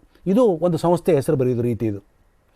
ಮೇಲ್ಗಡೆಗೆ ಕರ್ನಾಟಕ ಸಾಹಿತ್ಯ ಪರಿಷತ್ತು, ಕರ್ನಾಟಕ ಸಾಹಿತ್ಯ ಪರಿಷತ್ತು ಆ್ಯಕ್ಚುಲಿ ಕನ್ನಡ ಸಾಹಿತ್ಯ ಪರಿಷತ್ತು ಅಂತಿದೆ, ಕರ್ನಾಟಕ ಸಾಹಿತ್ಯ ಪರಿಷತ್ತು ಸಣ್ಣ ಸಂಘಟನೆ ಇದೆ. ಆದರೆ ಯಾರು ಯಾವ ಕೆಲಸವನ್ನು ಮಾಡ್ತಾ ಇದ್ದಾರೆ ಅಂತ ನಾವು ತಿಳ್ಕೊಳ್ದೇ ಒಂದು ಅಷ್ಟು ವ್ಯವಧಾನ ಇಲ್ಲದೆ ನಾವು ಹೆಂಗೆ ಬರಿತೀವಿ? ಕನ್ನಡ ಸಾಹಿತ್ಯ ಪರಿಷತ್ತಿಗೆ ಕನ್ನಡ ಸಾಹಿತ್ಯ ಅಂತ ಬರಿಬೇಕು, ಕರ್ನಾಟಕ ಸಾಹಿತ್ಯ ಪರಿಷತ್ತು ಅಂತ ಒಂದು ಸಂಘಟನೆ ಇದೆ, ಅದಕ್ಕೂ ಕರ್ನಾಟಕ ಸಾಹಿತ್ಯ ಪರಿಷತ್ತು ಅಂತ ಬರಿಬೇಕು. ಆಮೇಲೆ ಕರ್ನಾಟಕ ಸಾಹಿತ್ಯ ಅಕಾಡೆಮಿಗೆ ಕರ್ನಾಟಕ ಸಾಹಿತ್ಯ ಅಕಾಡೆಮಿ ಅಂತ ಬರಿಬೇಕು. ಇಲ್ಲಿ ಮೊದಲು ಕರ್ನಾಟಕ ಸಾಹಿತ್ಯ ಅಕಾಡೆಮಿಗೆ ಕರ್ನಾಟಕ ಸಾಹಿತ್ಯ ನನ್ನ ತಲೆಯಲ್ಲಿ ಏನಾದರೂ ಒಂದು ಇರ್ಬೋದು, ಅದು ಬೇರೆ ವಿಚಾರ. ಆದರೆ ನಾವು ಬರಿಬೇಕಾದದ್ದನ್ನು ಸರಿಯಾಗಿ ಬರಿಬೇಕಲ್ವಾ? ಇಲ್ಲಿ ನೋಡಿ, ಪಕ್ಕದಲ್ಲಿ ನೋಡಿ, ಇಲ್ಲಿ ಕನ್ನಡ ಸಾಹಿತ್ಯ ಅಕಾಡೆಮಿ ಅಂತಿದೆ, ಕನ್ನಡ ಸಾಹಿತ್ಯ ಅಕಾಡೆಮಿ ಅಂತಲೂ ಇಲ್ಲ, ಇರೋದು ಕರ್ನಾಟಕ ಸಾಹಿತ್ಯ ಅಕಾಡೆಮಿ. ಅದನ್ನು ಅವರು ಇಂಗ್ಲೀಷಲ್ಲಿ ಕರ್ನಾಟಕ ಸಾಹಿತ್ಯ ಅಕಾಡೆಮಿ ಅಂತ ಬರೀತಾರೆ. ವ್ಯತ್ಯಾಸ ನೋಡಿ, ನಿಮಗೆ ಸಂಸ್ಥೆ ಹೆಸರನ್ನು ಬರೆಯುವಾಗ there is no such Kannada Sahitya Academy ಅಂತಿಲ್ಲ, ಕರ್ನಾಟಕ ಸಾಹಿತ್ಯ ಅಕಾಡೆಮಿ ಇದೆ. ಕನ್ನಡದ ಅಕಾಡೆಮಿ ಅಲ್ಲ, ಅದು ಕನ್ನಡ ಸಾಹಿತ್ಯಕ್ಕೆ ಸಂಬಂಧಪಟ್ಟದ್ದು, ಆದರೆ ಕರ್ನಾಟಕ ಸಾಹಿತ್ಯ ಅಕಾಡೆಮಿ ಅಂತಿದೆ. ಒಂದೇ ಸಾಲಿನಲ್ಲಿ ಕನ್ನಡ ಸಾಹಿತ್ಯ ಅಕಾಡೆಮಿ ಅನ್ನೋ ಪದವನ್ನು ಬಳಸಿದ್ದಾರೆ, ಕರ್ನಾಟಕ ಸಾಹಿತ್ಯ ಅಕಾಡೆಮಿ ಅನ್ನೋ ಪದ ಬಳಸಿದ್ದಾರೆ. ನಾನೇನು ನಿಮಗೆ ಆರಂಭದಲ್ಲಿ ಹೇಳಿದೆ, ಪತ್ರಿಕೆಗಳು ಮಾದರಿಗಳನ್ನು ಕೊಡ್ತವೆ ಅಂಥೇಳಿ. ಇಲ್ಲಿ ಇದು ಕರ್ನಾಟಕ ಸಾಹಿತ್ಯ ಪರಿಷತ್ತಾ, ಇದು ಕನ್ನಡ ಅಕಾಡೆಮಿಯ ಕನ್ನಡ ಸಾಹಿತ್ಯ ಅಕಾಡೆಮಿ ಅಥವಾ ಕರ್ನಾಟಕ ಸಾಹಿತ್ಯ ಅಕಾಡೆಮಿನೇ, ಇದು ಯಾವುದು ಅಂತ ಗೊತ್ತಾಗಲ್ಲ ನಮಗೆ. ಯಾರಿಗೆ ಕೇಳಬೇಕು ನಾವು ಹೋಗಿ?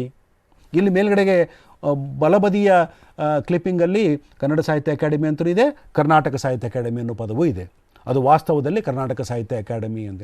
ಇಲ್ಲಿ ನೋಡಿ, ಅಮರೀಶ್ ಪುರಿ ತೀರ್ಕೊಂಡಾಗ ಬರೆದ ರೀತಿ ನೋಡಿದು, ಎಷ್ಟು ಕಡೆಗೆ ಅಮರೀಶ್ ಪುರಿ ಅನ್ನೋ ಪದ ಬಂದಿದೆ ನೋಡಿ. ಮೇಲ್ಗಡೆ ಹೆಡ್ಡಿಂಗ್ದಲ್ಲಿದೆ, ಎರಡನೇ ಸಾಲ ಫಸ್ಟ್ ಪ್ಯಾರಾದಲ್ಲಿದೆ, ಸೆಕೆಂಡ್ ಪ್ಯಾರಾದಲ್ಲಿದೆ, ಥರ್ಡ್ ಪ್ಯಾರಾದಲ್ಲಿದೆ, ಫೋರ್ತ್ ಪ್ಯಾರಾದಲ್ಲಿದೆ, ಫಿಫ್ತ್ ಪ್ಯಾರಾದಲ್ಲಿದೆ, ಮತ್ತು ಸಿಕ್ಸ್ ಪ್ಯಾರಾದಲ್ಲಿದೆ, ಸೆವೆಂತಲ್ಲಿದೆ, ಏಯ್ತಲ್ಲಿದೆ, ನೈನ್ತಲ್ಲಿದೆ.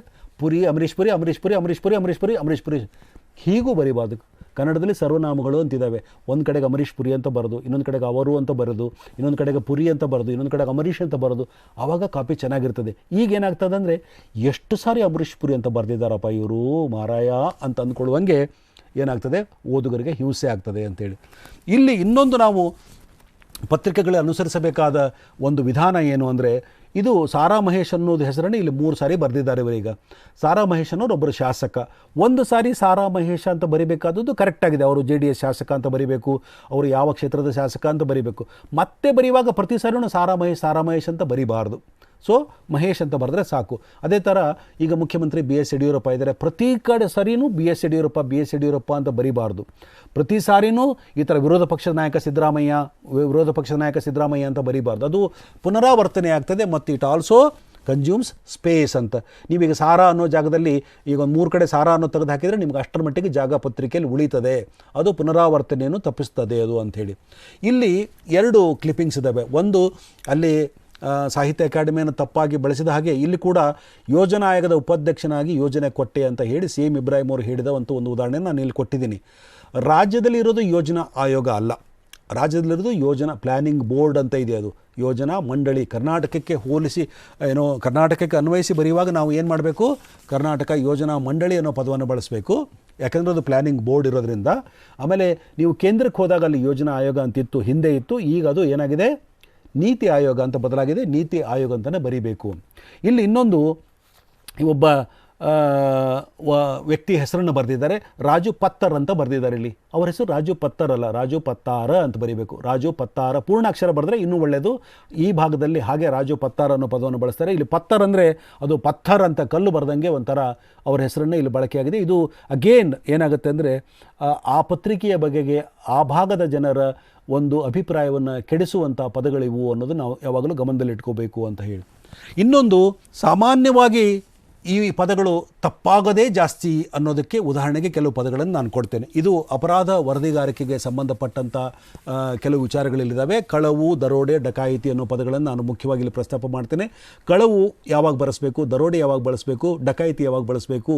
ಕಳವು ಯಾವಾಗ ಬಳಸಬೇಕು ಅಂತಂದರೆ, ನಾವು ಮನೆಯಲ್ಲಿ ಮಲಗಿದಾಗ, ನಮಗೆ ಎಚ್ಚರ ಇಲ್ಲದೇ ಇದ್ದಾಗ, ಅವರು ಏನೋ ಮನೆಯವರು ಬೀಗ ಹಾಕಿಕೊಂಡು ಹೋದಾಗ ಆ ಮನೆಯಲ್ಲೇ ಕಳ್ಳತನವಾದರೆ ಆ ಮನೆಯವರಿಗೆ ಏನನ್ನೂ ತೊಂದರೆ ಕೊಡದೆ ಕಳ್ಳತನ ಆದರೆ ಅದು ಕಳ್ಳತನ ಆಗ್ತದೆ. ಇಟ್ಸ್ ಓನ್ಲಿ ಥೆಫ್ಟ್ ಅಂತ ಹೇಳಿ. ದರೋಡೆ ಯಾವಾಗಂದರೆ 4 ಜನರಿಗಿಂತ ಕಡಿಮೆ ಜನರು ಇದ್ದವರು ಅಥವಾ 4 ಜನರು ಬಂದು ನಿಮಗೆ ಪ್ರಾಣ ಬೆದರಿಕೆ ಒಡ್ಡಿ, ಅಂದರೆ ನಿಮ್ಮ ಎದುರಿಗೆ ಬಂದು ಚಾಕು ಹಿಡಿದು ನಿಮಗೆ ಹೆದರಿಸಿ ಏನು ಮಾಡಿದರೆ ಅವರು ನಿಮ್ಮ ಮನೆಯಿಂದ ಏನಾದರೂ ವಸ್ತುಗಳನ್ನು ತೆಗೆದುಕೊಂಡು ಹೋದರೆ ಅದು ದರೋಡೆ ಅಂತ ಬರೀಬೇಕು. ಇನ್ನೊಂದು 3ನೇದು ಡಕಾಯಿತಿ ಇದೆಯಲ್ಲ, ಅದು 5 ಜನರು ಅಥವಾ ಅದಕ್ಕಿಂತ ಹೆಚ್ಚು ಜನರು ಬಂದು ನಿಮಗೆ ಪ್ರಾಣ ಬೆದರಿಕೆ ಒಡ್ಡಿ ನಿಮ್ಮನ್ನು ಎಚ್ಚರಿಸಿ ಹೊಡೆದು ಬಾಡ್ದು ನಿಮ್ಮನ್ನು ಯಾವುದೋ ಒಂದು ಕೋಲಿಯಲ್ಲಿ ಕಟ್ಟಿ ಹಾಕಿ ನಿಮ್ಮ ಮನೆಯಲ್ಲಿರುವ ವಸ್ತುಗಳನ್ನು ದೋಚಿಕೊಂಡು ಹೋದರೆ ಅದು ಡಕಾಯಿತಿ ಅಂತ ಬರೆಸಬೇಕು. ಸೊ ಇದನ್ನು ಇವರು ಮನೆಯಲ್ಲಿ ಬಂದಾಗ, ಇವರು ಮನೆಯವರು ಮಲಗಿದಾಗ ಬಂದು ಡಕಾಯಿತಿ ಮಾಡ್ಕೊಂಡು ಹೋದ್ರು ಅನ್ನೋದು ತಪ್ಪು, ದರೋಡೆ ಮಾಡ್ಕೊಂಡು ಹೋದರು ಅನ್ನೋದು ತಪ್ಪು, ಅಥವಾ ಅವರಿಗೆ ಪ್ರಾಣ ಬೆದರಿಕೆ ಒಡ್ಡಿ ಕಳವು ಮಾಡಿರೋದು ತಪ್ಪು. ಸೊ ಕಳವು, ದರೋಡೆ ಮತ್ತು ಡಕಾಯಿತಿ ಅನ್ನೋದನ್ನು ಹೇಗೆ ಬಳಸ್ಕೋಬೇಕು ಅನ್ನೋದು ನಾನು ನಿಮಗೆ ಉದಾಹರಣೆಗೆ ಕೊಟ್ಟಿದ್ದೀನಿ ಇಲ್ಲಿ. ಇನ್ನೊಂದು, ನಾವು ಅಪರಾಧ ವರದಿಕೆ ಮಾಡುವಾಗ ನಾವು ಸೆಕ್ಷನ್ ಬರಿತೀವಿ, ಸೆಕ್ಷನ್ ಬರೆದ ಮೇಲೆ ಅದರ ಅರ್ಥ ಬರೀಬೇಕು. ಇಲ್ಲಿ ಉದಾಹರಣೆಗೆ ಈ ಕ್ಲಿಪ್ಪಿಂಗಲ್ಲಿ ಸಂಗಮೇಶ್ ಅವರ ವಿರುದ್ಧ IPC ಸೆಕ್ಷನ್ 307 ಅಡಿ ಪ್ರಕರಣ 307 ಅಂದರೆ ಏನು, 307 ನಿಮಗೆ ವರದಿಗಾರರಾಗಿ ನಿಮ್ಗೆ ಗೊತ್ತಿಲ್ಲ ಅಂತ ಅರ್ಥ ಆಗುತ್ತೆ ಈಗ ಇಲ್ಲಿಗೆ.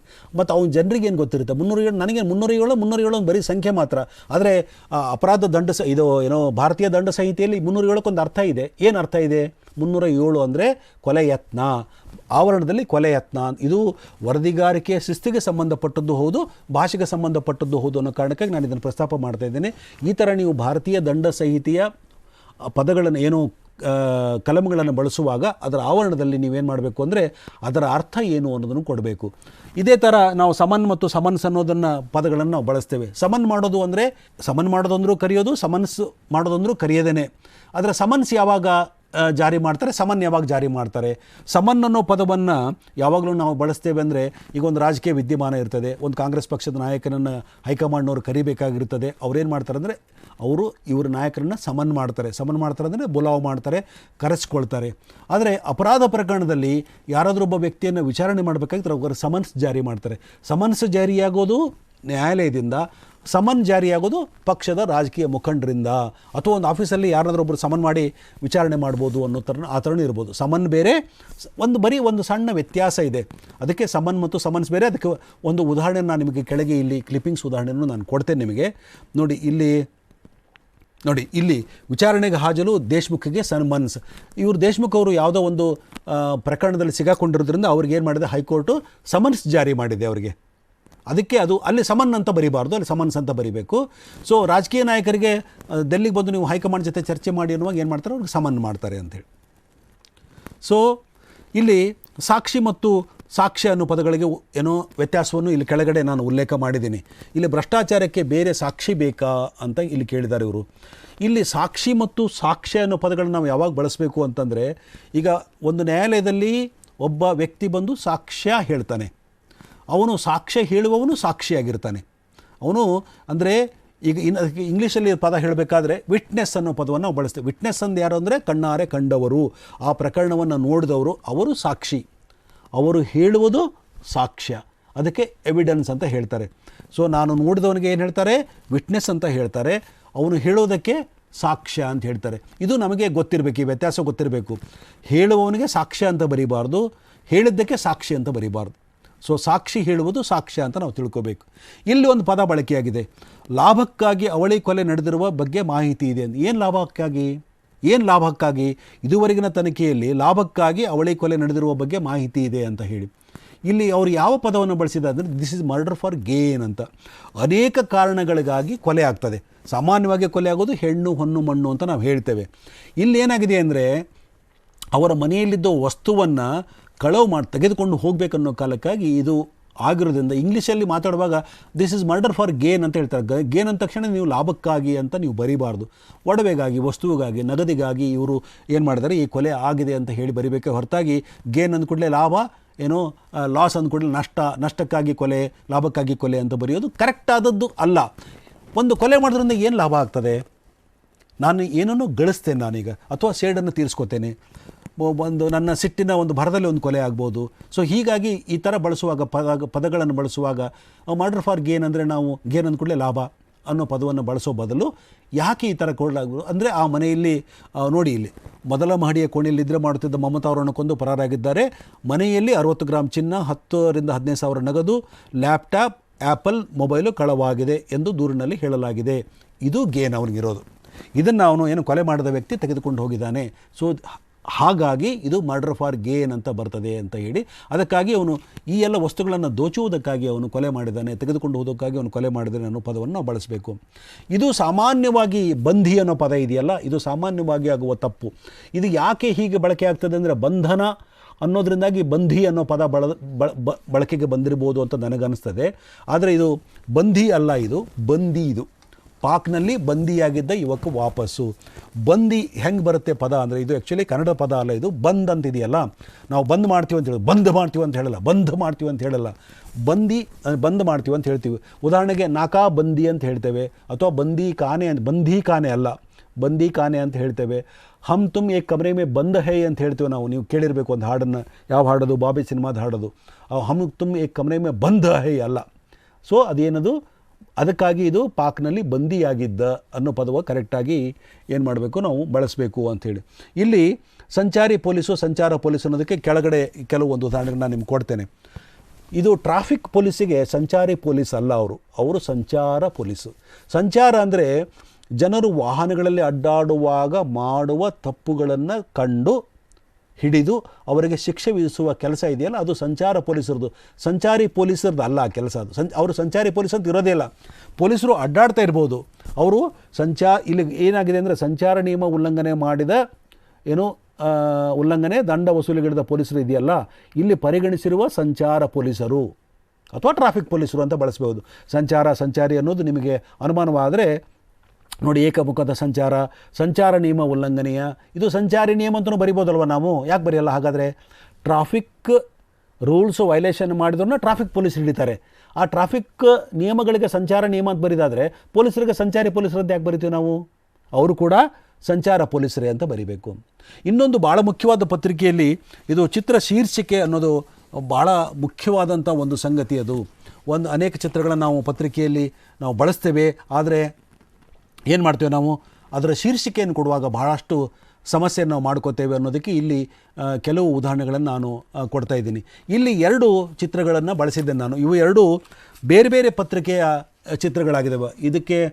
ಆದರೆ 2 ಪತ್ರಿಕೆಯಲ್ಲಿ ಕೊಟ್ಟ ಶೀರ್ಷಿಕೆಯನ್ನು ಕೂಡ ನಾನು ಕೆಳಗಡೆ ಕೊಟ್ಟಿದ್ದೇನೆ. ನಿಮಗೆ ಅದು ಓದೋದಕ್ಕೆ ಆಗ್ತದಿಲ್ಲ ನನಗೆ ಗೊತ್ತಿಲ್ಲ, ಆದರೆ ನಾನು ಆ ಶೀರ್ಷಿಕೆಗಳನ್ನು ಓದಿ ನಿಮಗೆ ಅಲ್ಲಿ ಏನು ತಪ್ಪಾಗಿದೆ ಅನ್ನೋದನ್ನು ನಿಮಗೆ ಹೇಳೋದಕ್ಕೆ ಬಯಸ್ತೇನೆ. ಇದರಲ್ಲಿ ಇವರು ಬಾಲಮುರಳಿ ಕೃಷ್ಣ ಅವರಿದ್ದಾರೆ ಮತ್ತು ಗಂಗೂಬಾಯಿ ಹಾನಗಲ್ ಅವರಿದ್ದಾರೆ. ಅವರಿಬ್ಬರು ಈಗಿಲ್ಲ. ಅವರು ಹುಬ್ಬಳ್ಳಿಯಲ್ಲಿ ಭೇಟಿ ಮಾಡಿರ್ತಾರೆ. ಭೇಟಿ ಮಾಡಿದಾಗ ಒಂದು ಪತ್ರಿಕೆ ಬರೆದ ಶೀರ್ಷಿಕೆ ಏನಿದೆ ಅಂದರೆ, ಅದು ಮೊದಲನೇ ಚಿತ್ರ ದಿಗ್ಗಜರ ಮಿಲನ ಅಂತ ಒಂದು ಸಬ್ ಹೆಡ್ಡಿಂಗ್ ಕೊಟ್ಟಿದ್ದಾರೆ ಅವರು. ಅದಕ್ಕೆ ಕೊಟ್ಟಿರೋ ಹೆಡ್ಡಿಂಗು ನೋಡಿ ಎಷ್ಟು ಚೆನ್ನಾಗಿದೆ ಅಂದರೆ, ಅದು ಪಂಡಿತ್ ಮಲ್ಲಿಕಾರ್ಜುನ ಮನ್ಸೂರ್ ಸಮ್ಮಾನ ಸ್ವೀಕರಿಸಲು ಹುಬ್ಬಳ್ಳಿಗೆ ಆಗಮಿಸಿದ ಕರ್ನಾಟಕ ಸಂಗೀತ ದಿಗ್ಗಜ ಬಾಲಮುರಳಿ ಕೃಷ್ಣ ಅವರು ಗಾನಗಂಗೆ ಗಂಗೂಬಾಯಿ ಹಾನಗಲ್ ನಿವಾಸಕ್ಕೆ ಶುಕ್ರವಾರ ಭೇಟಿ ನೀಡಿ ಆಶೀರ್ವಾದ ಪಡೆದರು ಅಂತ ಮೊದಲನೇ ಪತ್ರಿಕೆ ಶೀರ್ಷಿಕೆ ಹೇಳ್ತದೆ. ಇದು ಭಾಳ ಮೀನಿಂಗ್ಫುಲ್ ಆಗಿದೆ. ಅದು ಅವ್ರು ಯಾಕೆ ಬಂದಿದ್ದರು, ಯಾರು ಬಾಲಮುರಳಿ ಕೃಷ್ಣ ಅವ್ರು ಯಾಕೆ ಬಂದಿದ್ದರು, ಮಲ್ಲಿಕಾರ್ಜುನ ಮನ್ಸೂರ್ ಸಮ್ಮಾನ ತೆಗೆದುಕೊಳ್ಳೋಕೆ ಅವ್ರು ಬಂದಿದ್ದರು. ಅವ್ರು ಎಲ್ಲಿಗೆ ಹೋದರು? ಕರ್ನಾಟಕ ಸಂಗೀತ ದಿಗ್ಗಜ ಅವರು ಆಗಿದ್ದಾರೆ ಅವರು. ಆಮೇಲೆ ಗಾನಗಂಗೆ ಗಂಗೂಬಾಯಿ ಹಾನಗಲ್ ನಿವಾಸಕ್ಕೆ ಹೋಗಿ ಭೇಟಿ ನೀಡಿ ಅವರ ಆಶೀರ್ವಾದ ಪಡೆದರು. ಯಾಕಂದರೆ ಗಂಗೂಬಾಯಿ ಹಾನಗಲ್ ಹಿರಿಯರು ಅನ್ನೋ ಕಾರಣಕ್ಕಾಗಿ. ಬಲಗಡೆ ಹೆಡ್ಡಿಂಗ್ದಲ್ಲಿ ನೋಡಿ ಎಷ್ಟು ಅದು ಕ್ಯಾಜುವಲ್ ಆಗಿದೆ ಅಥವಾ ಯಾಂತ್ರಿಕವಾಗಿದೆ ಅಂದರೆ, ಅವರು ಕೂಡ ಸಂಗೀತ ದಿಗ್ಗಜರ ಸಮಾಗಮ ಅಂತ ಒಂದು ಹೆಡ್ಡಿಂಗ್ ಕೊಟ್ಟಿದ್ದಾರೆ. ಬಟ್ ಏನು ಕೊಟ್ಟಿದ್ದಾರೆ? ಹುಬ್ಬಳ್ಳಿಯಲ್ಲಿ ಶುಕ್ರವಾರ ಎಂ ಬಾಲಮುರಳಿಕೃಷ್ಣ ಕರ್ನಾಟಕ. ಏನು ಕರ್ನಾಟಕ? ಅವ್ರು ಕರ್ನಾಟಕದವರು. ಹಾಗಾದರೆ ಕರ್ನಾಟಕ ಸಂಗೀತ ಅಂತ ನಾನು ಹೆಂಗೆ ಅಂದ್ಕೋಬೇಕು? ಎರಡನೇದು ನೋಡಿ, ವಿದುಷಿ ಗಂಗೂಬಾಯಿ ಹಾನಗಲ್ ಹಿಂದೂಸ್ತಾನಿ ಅವರನ್ನು ಭೇಟಿಯಾದರು. ಇಲ್ಲಿ ಗಂಗೂಬಾಯಿ ಹಾನಗಲ್ ಹಿಂದೂಸ್ತಾನಿ ಸಂಗೀತದವರು, ಅವರು ಕರ್ನಾಟಕ ಸಂಗೀತವರು ಅನ್ನೋದನ್ನು ಮೊದಲನೇ ಶೀರ್ಷಿಕೆ ಬಹಳ ಚೆನ್ನಾಗಿ ವಿವರಿಸುತ್ತೆ. ಸೊ ಹಾಗೆ ಒಂದು ಚಿತ್ರ 1000 ಶಬ್ದಗಳಿಗೆ ಸಮಾನವಾದುದು ಅಂತ ಹೇಳ್ತಾರಲ್ಲ, ಸೊ ಹಾಗೆ ನಾವು ಆ ಶಬ್ದಗಳನ್ನು ಬಳಸೋದಕ್ಕೆ ನಾವು ಕಲಿಬೇಕು ಅಂತ ಹೇಳಿ. ಇನ್ನೊಂದು ನೋಡಿ, ಈ ಕೆಳಗಿನ ಚಿತ್ರ ಇದು ಮನಮೋಹನ್ ಸಿಂಗ್ ಅವರು ಪ್ರಧಾನಮಂತ್ರಿ ಆಗಿದ್ದಾಗ ಒಂದು ಪತ್ರಿಕೆಯಲ್ಲಿ ಬಂದ ಶೀರ್ಷಿಕೆ ಇದು. ಎಷ್ಟು ಗೊಂದಲಕಾರಿಯಾಗಿದೆ ಈ ಶೀರ್ಷಿಕೆ ಅನ್ನೋದಕ್ಕೆ ಉದಾಹರಣೆ ಕೊಡ್ತೇನೆ ನಾನು ನಿಮಗೀಗ. ಈಗ ನವದೆಹಲಿಯಲ್ಲಿ ಬುಧವಾರ ನಡೆದ ಸಮಾರಂಭದಲ್ಲಿ ಪ್ರಧಾನಿ ಮನಮೋಹನ್ ಸಿಂಗ್ ಅವರು the Indian CEO A portrait of excellence ಪುಸ್ತಕ ಬಿಡುಗಡೆ ಮಾಡಿದರು. ಅವರೆಲ್ಲಿದ್ದಾರೆ? ಅವ್ರು ಬರೆದಿಲ್ಲ ಅದನ್ನು, ಹೌದಾ? ಆಮೇಲೆ ಪೆಟ್ರೋಲಿಯಂ ಸಚಿವ ಮುರಳೀದೇವರ ಬಲದಿಂದ ಎರಡನೇದವರು ಅಂತ ಬರ್ತಾರೆ. ಹೊಸ ಬಲದಿಂದ ಎರಡನೇದವ್ರು ನಾವು ನೋಡಬೇಕು. ಯಾರನ್ನ? ದೇವರವ್ರು ನೋಡಬೇಕು. ಆಮೇಲೆ ಪ್ರಧಾನಿ ಕಚೇರಿಯ ಪ್ರಧಾನ ಕಾರ್ಯದರ್ಶಿ TK ನಾಯರು ಎಡದಿಂದ ಎರಡನೇದವ್ರು ನೋಡಬೇಕು ಅಂತ. ಈ ಕಡೆ ನೋಡಬೇಕು. ಆಮೇಲೆ ಭಾರತ ಪೆಟ್ರೋಲಿಯಂ ಕಾರ್ಪೊರೇಷನ್ನ ಅಧ್ಯಕ್ಷ ಅಶೋಕ್ ಸಿನ್ಹಾ ಅವ್ರು ಮತ್ತೆ ಬಲಬದಿ ಇದ್ದಾರೆ. ಮತ್ತು ಹೈ ಗ್ರೂಪ್ನ ತರುಮಾ ರಾಜಾ ಮತ್ತು ಎಡಬದಿ ಇದ್ದಾರೆ. ಇದು ಅತ್ಯಂತ ಬೇಜವಾಬ್ದಾರಿಯ, ಅತ್ಯಂತ ಅಶಿಸ್ತಿನ ಒಂದು ಫೋಟೋ ಕ್ಯಾಪ್ಷನ್ ಇದು ಅಂತ ನಾವು ಹೇಳ್ಬೋದು. ಸೊ ಫೋಟೋ ಕ್ಯಾಪ್ಷನ್ ಕೊಡೋದ್ರಲ್ಲಿ ಏನು ರೂಢಿ ಇದೆ ಅಂದರೆ, ಮನಮೋಹನ್ ಸಿಂಗು ಅತ್ಯಂತ ಜಗದ್ವಿಖ್ಯಾತ ವ್ಯಕ್ತಿ ಆಗಿರ್ಬೋದು ಅವರು, ಆದರೆ ನಾವು ಯಾವಾಗಲೂ ಫೋಟೋ ಕ್ಯಾಪ್ಷನ್ ಕೊಡುವಾಗ ಎಡದಿಂದ ಬಲಗಡೆ ಕೊಡ್ತಾ ಹೋಗಬೇಕು. ಒಮ್ಮೆ ಎಡಕ್ಕೆ ಕೊಟ್ಟು, ಒಮ್ಮೆ ಬಲಕ್ಕೆ ಕೊಟ್ಟು, ಒಮ್ಮೆ ಮಧ್ಯದಲ್ಲಿ ಕೊಟ್ಟು, ಒಮ್ಮೆ ಮೂರನೇದವ್ರು ಇದ್ದಾರೆ, ನಾಲ್ಕನೇದವ್ರು ಅಂತ ಬರಿಬಾರ್ದು. ಅದು ಅತ್ಯಂತ ಬೇಶಿಸ್ತಿನ ಕೆಲಸ. ಇದು ನಾವು ಇಲ್ಲೇನು ಮಾಡಬೇಕು ಅಂತಂದರೆ, ಎಡದಿಂದ ಮೂರನೆಯವರು ಮನಮೋಹನ್ ಸಿಂಗ್ ಅಂತ ಬರೆದು, ಮತ್ತು ಎಡಗಡೆಯಿಂದ ಯಾರ್ಯಾರಿದ್ದಾರೆ ಅಂತ ಅವ್ರು ಬರಿತಾ ಹೋಗಿ, ಎಡದಿಂದ ಅಂತ ಬರಿತಾ ಹೋಗಿ ಅವರ ಹೆಸರನ್ನು ಬರೆದ್ರೆ ನಾವು ಯಾವಾಗಲೂ ನಮ್ಮ ಕಣ್ಣು ಎಡಗಡೆಯಿಂದ ಬಲಗಡೆ ಹೋಗ್ತಾ ಇರ್ತದೆ. ಸೊ ಹಾಗಾಗಿ ಅದು ನೋಡೋದಕ್ಕೆ ಭಾಳ ಸುಲಭವಾಗ್ತದೆ. ನೋಡಿ ಇಲ್ಲಿ ಏನಾಗಿದೆ ಅಂದರೆ, ಈ ಚಿತ್ರದಲ್ಲಿ ಒಬ್ಬ ಹೆಣ್ಮಗಳಿದ್ದಾರೆ ಬಲಗಡೆ ಭಾಗದಲ್ಲಿ. ಅದು ಯಾವುದೋ ಒಂದು ಅದು ಕಾರ್ಯಕ್ರಮದ ಒಂದು ಚಿತ್ರ ಶೀರ್ಷಿಕೆಯನ್ನು ಅವ್ರು ಕೊಟ್ಟಿದ್ದಾರೆ. ಆದರೆ ಆ ಚಿತ್ರದಲ್ಲಿ ವಿಶ್ವೇಶ್ವರ ಹೆಗಡೆ ಕಾಗೇರಿ, ನಿರ್ಮಲ್ ಕುಮಾರ್ ಯಾರು ಅಂತ ನಮ್ಗೆ ಗೊತ್ತಿಲ್ಲ, ಎಸ್ ರಾಮಚಂದ್ರರಾವ್ ಗೊತ್ತಿಲ್ಲ, ಮತ್ತಿತರರು ಇದ್ದಾರೆ ಅಂತ. ಇರೋದೇ ಒಬ್ಬ ಹೆಣ್ಮಗಳು ವೇದಿಕೆ ಮೇಲೆ ಇದ್ದಾರೆ. ಆ ಹೆಣ್ಮಗಳನ್ನು ಗುರುತಿಸಿ ಅವರ ಹೆಸರನ್ನು ಕೊಡೋ ಮೂಲಕ ನಿಮ್ಮ ಪತ್ರಿಕೆಯ ಏನೋ ಒಂದು ಆ ಸೂಕ್ಷ್ಮವಾದದ್ದು, ಹೆಣ್ಮಗಳು ಅನ್ನೋದು ಭಾಳ ಅತ್ಯಂತ ಸೂಕ್ಷ್ಮವಾದ ಸಂಗತಿ ಅದು. ಹೆಣ್ಮಕ್ಳು ವೇದಿಕೆ ಮೇಲೆ ಬರೋದೇ ಭಾಳ, ಈಗ ಇದೇ ವೇದಿಕೆಯಲ್ಲಿ ನೋಡಿದರೆ ನಿಮಗೆ 5 ಜನ ಗಂಡಸರಿದ್ದಾರೆ, ಒಬ್ಬ ಹೆಣ್ಮಗಳಿದ್ದಾಳೆ. ಸೊ 5 ಜನರ ಗಂಡಸರಿಗೆ ಸಮಾನವಾಗಿ ಆ ಹೆಣ್ಮಗಳು ಬಂದು ನಿಂತ್ಕೊಂಡಿದ್ದಾರೆ. ಬಟ್ ಆ ಹೆಣ್ಮಗಳನ್ನು ಈ ಚಿತ್ರದಲ್ಲಿ ಗುರುತಿಸಿಲ್ಲ. ಸೊ ಹೀಗೆ ನಾವು ಏನು ಮಾಡ್ತೀವಿ, ಇದು ಕೂಡ ಕೆಳಗಿನ ಚಿತ್ರದಲ್ಲಿ ಕೂಡ ಅದೇ ಥರ ಆಚೆಯಿಂದ ಈಚೆ, ಈಚೆಯಿಂದ ಆಚೆ ಕಡೆಗೆ. ಈ ಚಿತ್ರದಲ್ಲಿ ನೋಡಿ ಏನಾಗಿದೆ ಅಂದರೆ, ಇದು ಸೋಮವಾರ 67ನೇ ವಿವಾಹ ವಾರ್ಷಿಕೋತ್ಸವ ಆಚರಿಸಿಕೊಂಡ HD ದೇವೇಗೌಡ ಮತ್ತು ಚೆನ್ನಮ್ಮ ದಂಪತಿ ತಮ್ಮ ಪುತ್ರ HD ಕುಮಾರಸ್ವಾಮಿ ಅವರ ಕೇತಗಾನಹಳ್ಳಿಯ ತೋಟಕ್ಕೆ ತೆರಳಿ ತೆಂಗಿನ ಸಸಿ ನಟ್ಟರು. ಮೊಮ್ಮಗ ನಿಖಿಲ್ ಇದ್ದಾರೆ. ಎಲ್ಲಿದ್ದಾರೆ? ಅವರ ಅಪ್ಪನ ಹಿಂದೆ ನಿಂತಿದ್ದಾರೆ. ಸೊಸೆ ಇದ್ದರು. ಯಾರ ಸೊಸೆ ಅವರು? ನೀವು ದೇವೇಗೌಡರು ಸಸಿ ನೆಟ್ಟರು ಅಂತ ಹೇಳ್ತಾ ಇದ್ದೀರಿ. ಅವ್ರು ದೇವೇಗೌಡರ ಸೊಸೆನ? ಹಾಗಾದರೆ ಅಲ್ವಲ್ಲ, ದೇವೇಗೌಡರ ಮೊಮ್ಮಗನ ಹೆಂಡತಿ ಮತ್ತು ದೇವೇಗೌಡರ ಮಗನ ಸೊಸೆ ಅದು. ನೀವು ಬರೆದಿದ್ದಿಲ್ಲಿ ಏನು ಬರೆದಿದ್ದೀರಿ? ದೇವೇಗೌಡರ ಸೊಸೆ ಅನ್ನೋ ಅರ್ಥದಲ್ಲಿ ಬರೆದಿದ್ದು. ದೇವೇಗೌಡರ ಸೊಸೆ ಅನಿತಾ ಕುಮಾರಸ್ವಾಮಿ, ಇವರಲ್ಲ. ಯಾರು? ನಿಖಿಲ್ನ ಹೆಂಡತಿ ಅಲ್ಲ. ಸೊ ಇಲ್ಲೇನು ಬರೀಬೇಕಿತ್ತು? ಮೊಮ್ಮಗ ನಿಖಿಲ್ ಮತ್ತು ಅವರ ಪತ್ನಿ ಇದ್ದಾರೆ ಅಂತ ಬರೀಬೇಕಿತ್ತು. ಇಲ್ಲಿ ನೋಡಿ, ಇಲ್ಲೇನಾಗಿದೆ ಅಂದರೆ, ಇದು ಮನಾಲಿಯ ಕೋಕ್ಸರ್ಗೆ ತೆರಳುತ್ತಿದ್ದ ತೈಲ ಹೊತ್ತ ಟ್ಯಾಂಕರ್ಗಳು ಹಿಮಚ್ಛಾದಿತ ರೋಟಂಗ್. ಇದು ಭಾಷೆಯ ಬಳಕೆ ತಪ್ಪಿದು. ಹಿಮಾಚ್ಛಾದಿತ ಅಂದರೆ, ಹಿಮ ಅಂದರೆ ಏನು? ಇಲ್ಲಿದೆ ನೋಡಿ, ಕಾಣ್ತದೆ ನಿಮಗೆಲ್ಲ, ಅದು ಸ್ನೋ ಅಂತ ಹೇಳ್ತೀವಲ್ಲ, ಅದು ಆಚ್ಛಾದಿತವಾಗಿದೆ ಅಂತ. ಹಿಮ ಏನಾಗಿದೆ ಅಲ್ಲಿ ಕವರ್ ಆಗಿದೆ ಅನ್ನೋದಕ್ಕೆ ಅವರು ಹಿಮಚ್ಛಾದಿತ ಅಂತ ಬಳಸಿದ್ದಾರೆ. ಆದರೆ ಹಿಮಾಚ್ಛಾದಿತ ಅನ್ನೋ ಪದವನ್ನು ನಾವು ಇಲ್ಲಿ ಬಳಸಬೇಕು. ಆಗ ಏನಾಗ್ತದೆ, ಅದು ಸರಿಯಾದ ಪದ ಬಳಕೆ ಆಗ್ತದೆ ಅನ್ನೋದನ್ನು ನಾವು ಗಮನಿಸಬೇಕು. ಇದು ಚಿತ್ರ ಶೀರ್ಷಿಕೆಯ ಅಧ್ಯಾಯವನ್ನು ಅಥವಾ ವಿಷಯವನ್ನು ನಾವು ಇಲ್ಲಿಗೆ ಮುಕ್ತಾಯಗೊಳಿಸ್ಬೋದು ಅಂತ ನಾನು ಅಂದ್ಕೊಂಡಿದ್ದೇನೆ.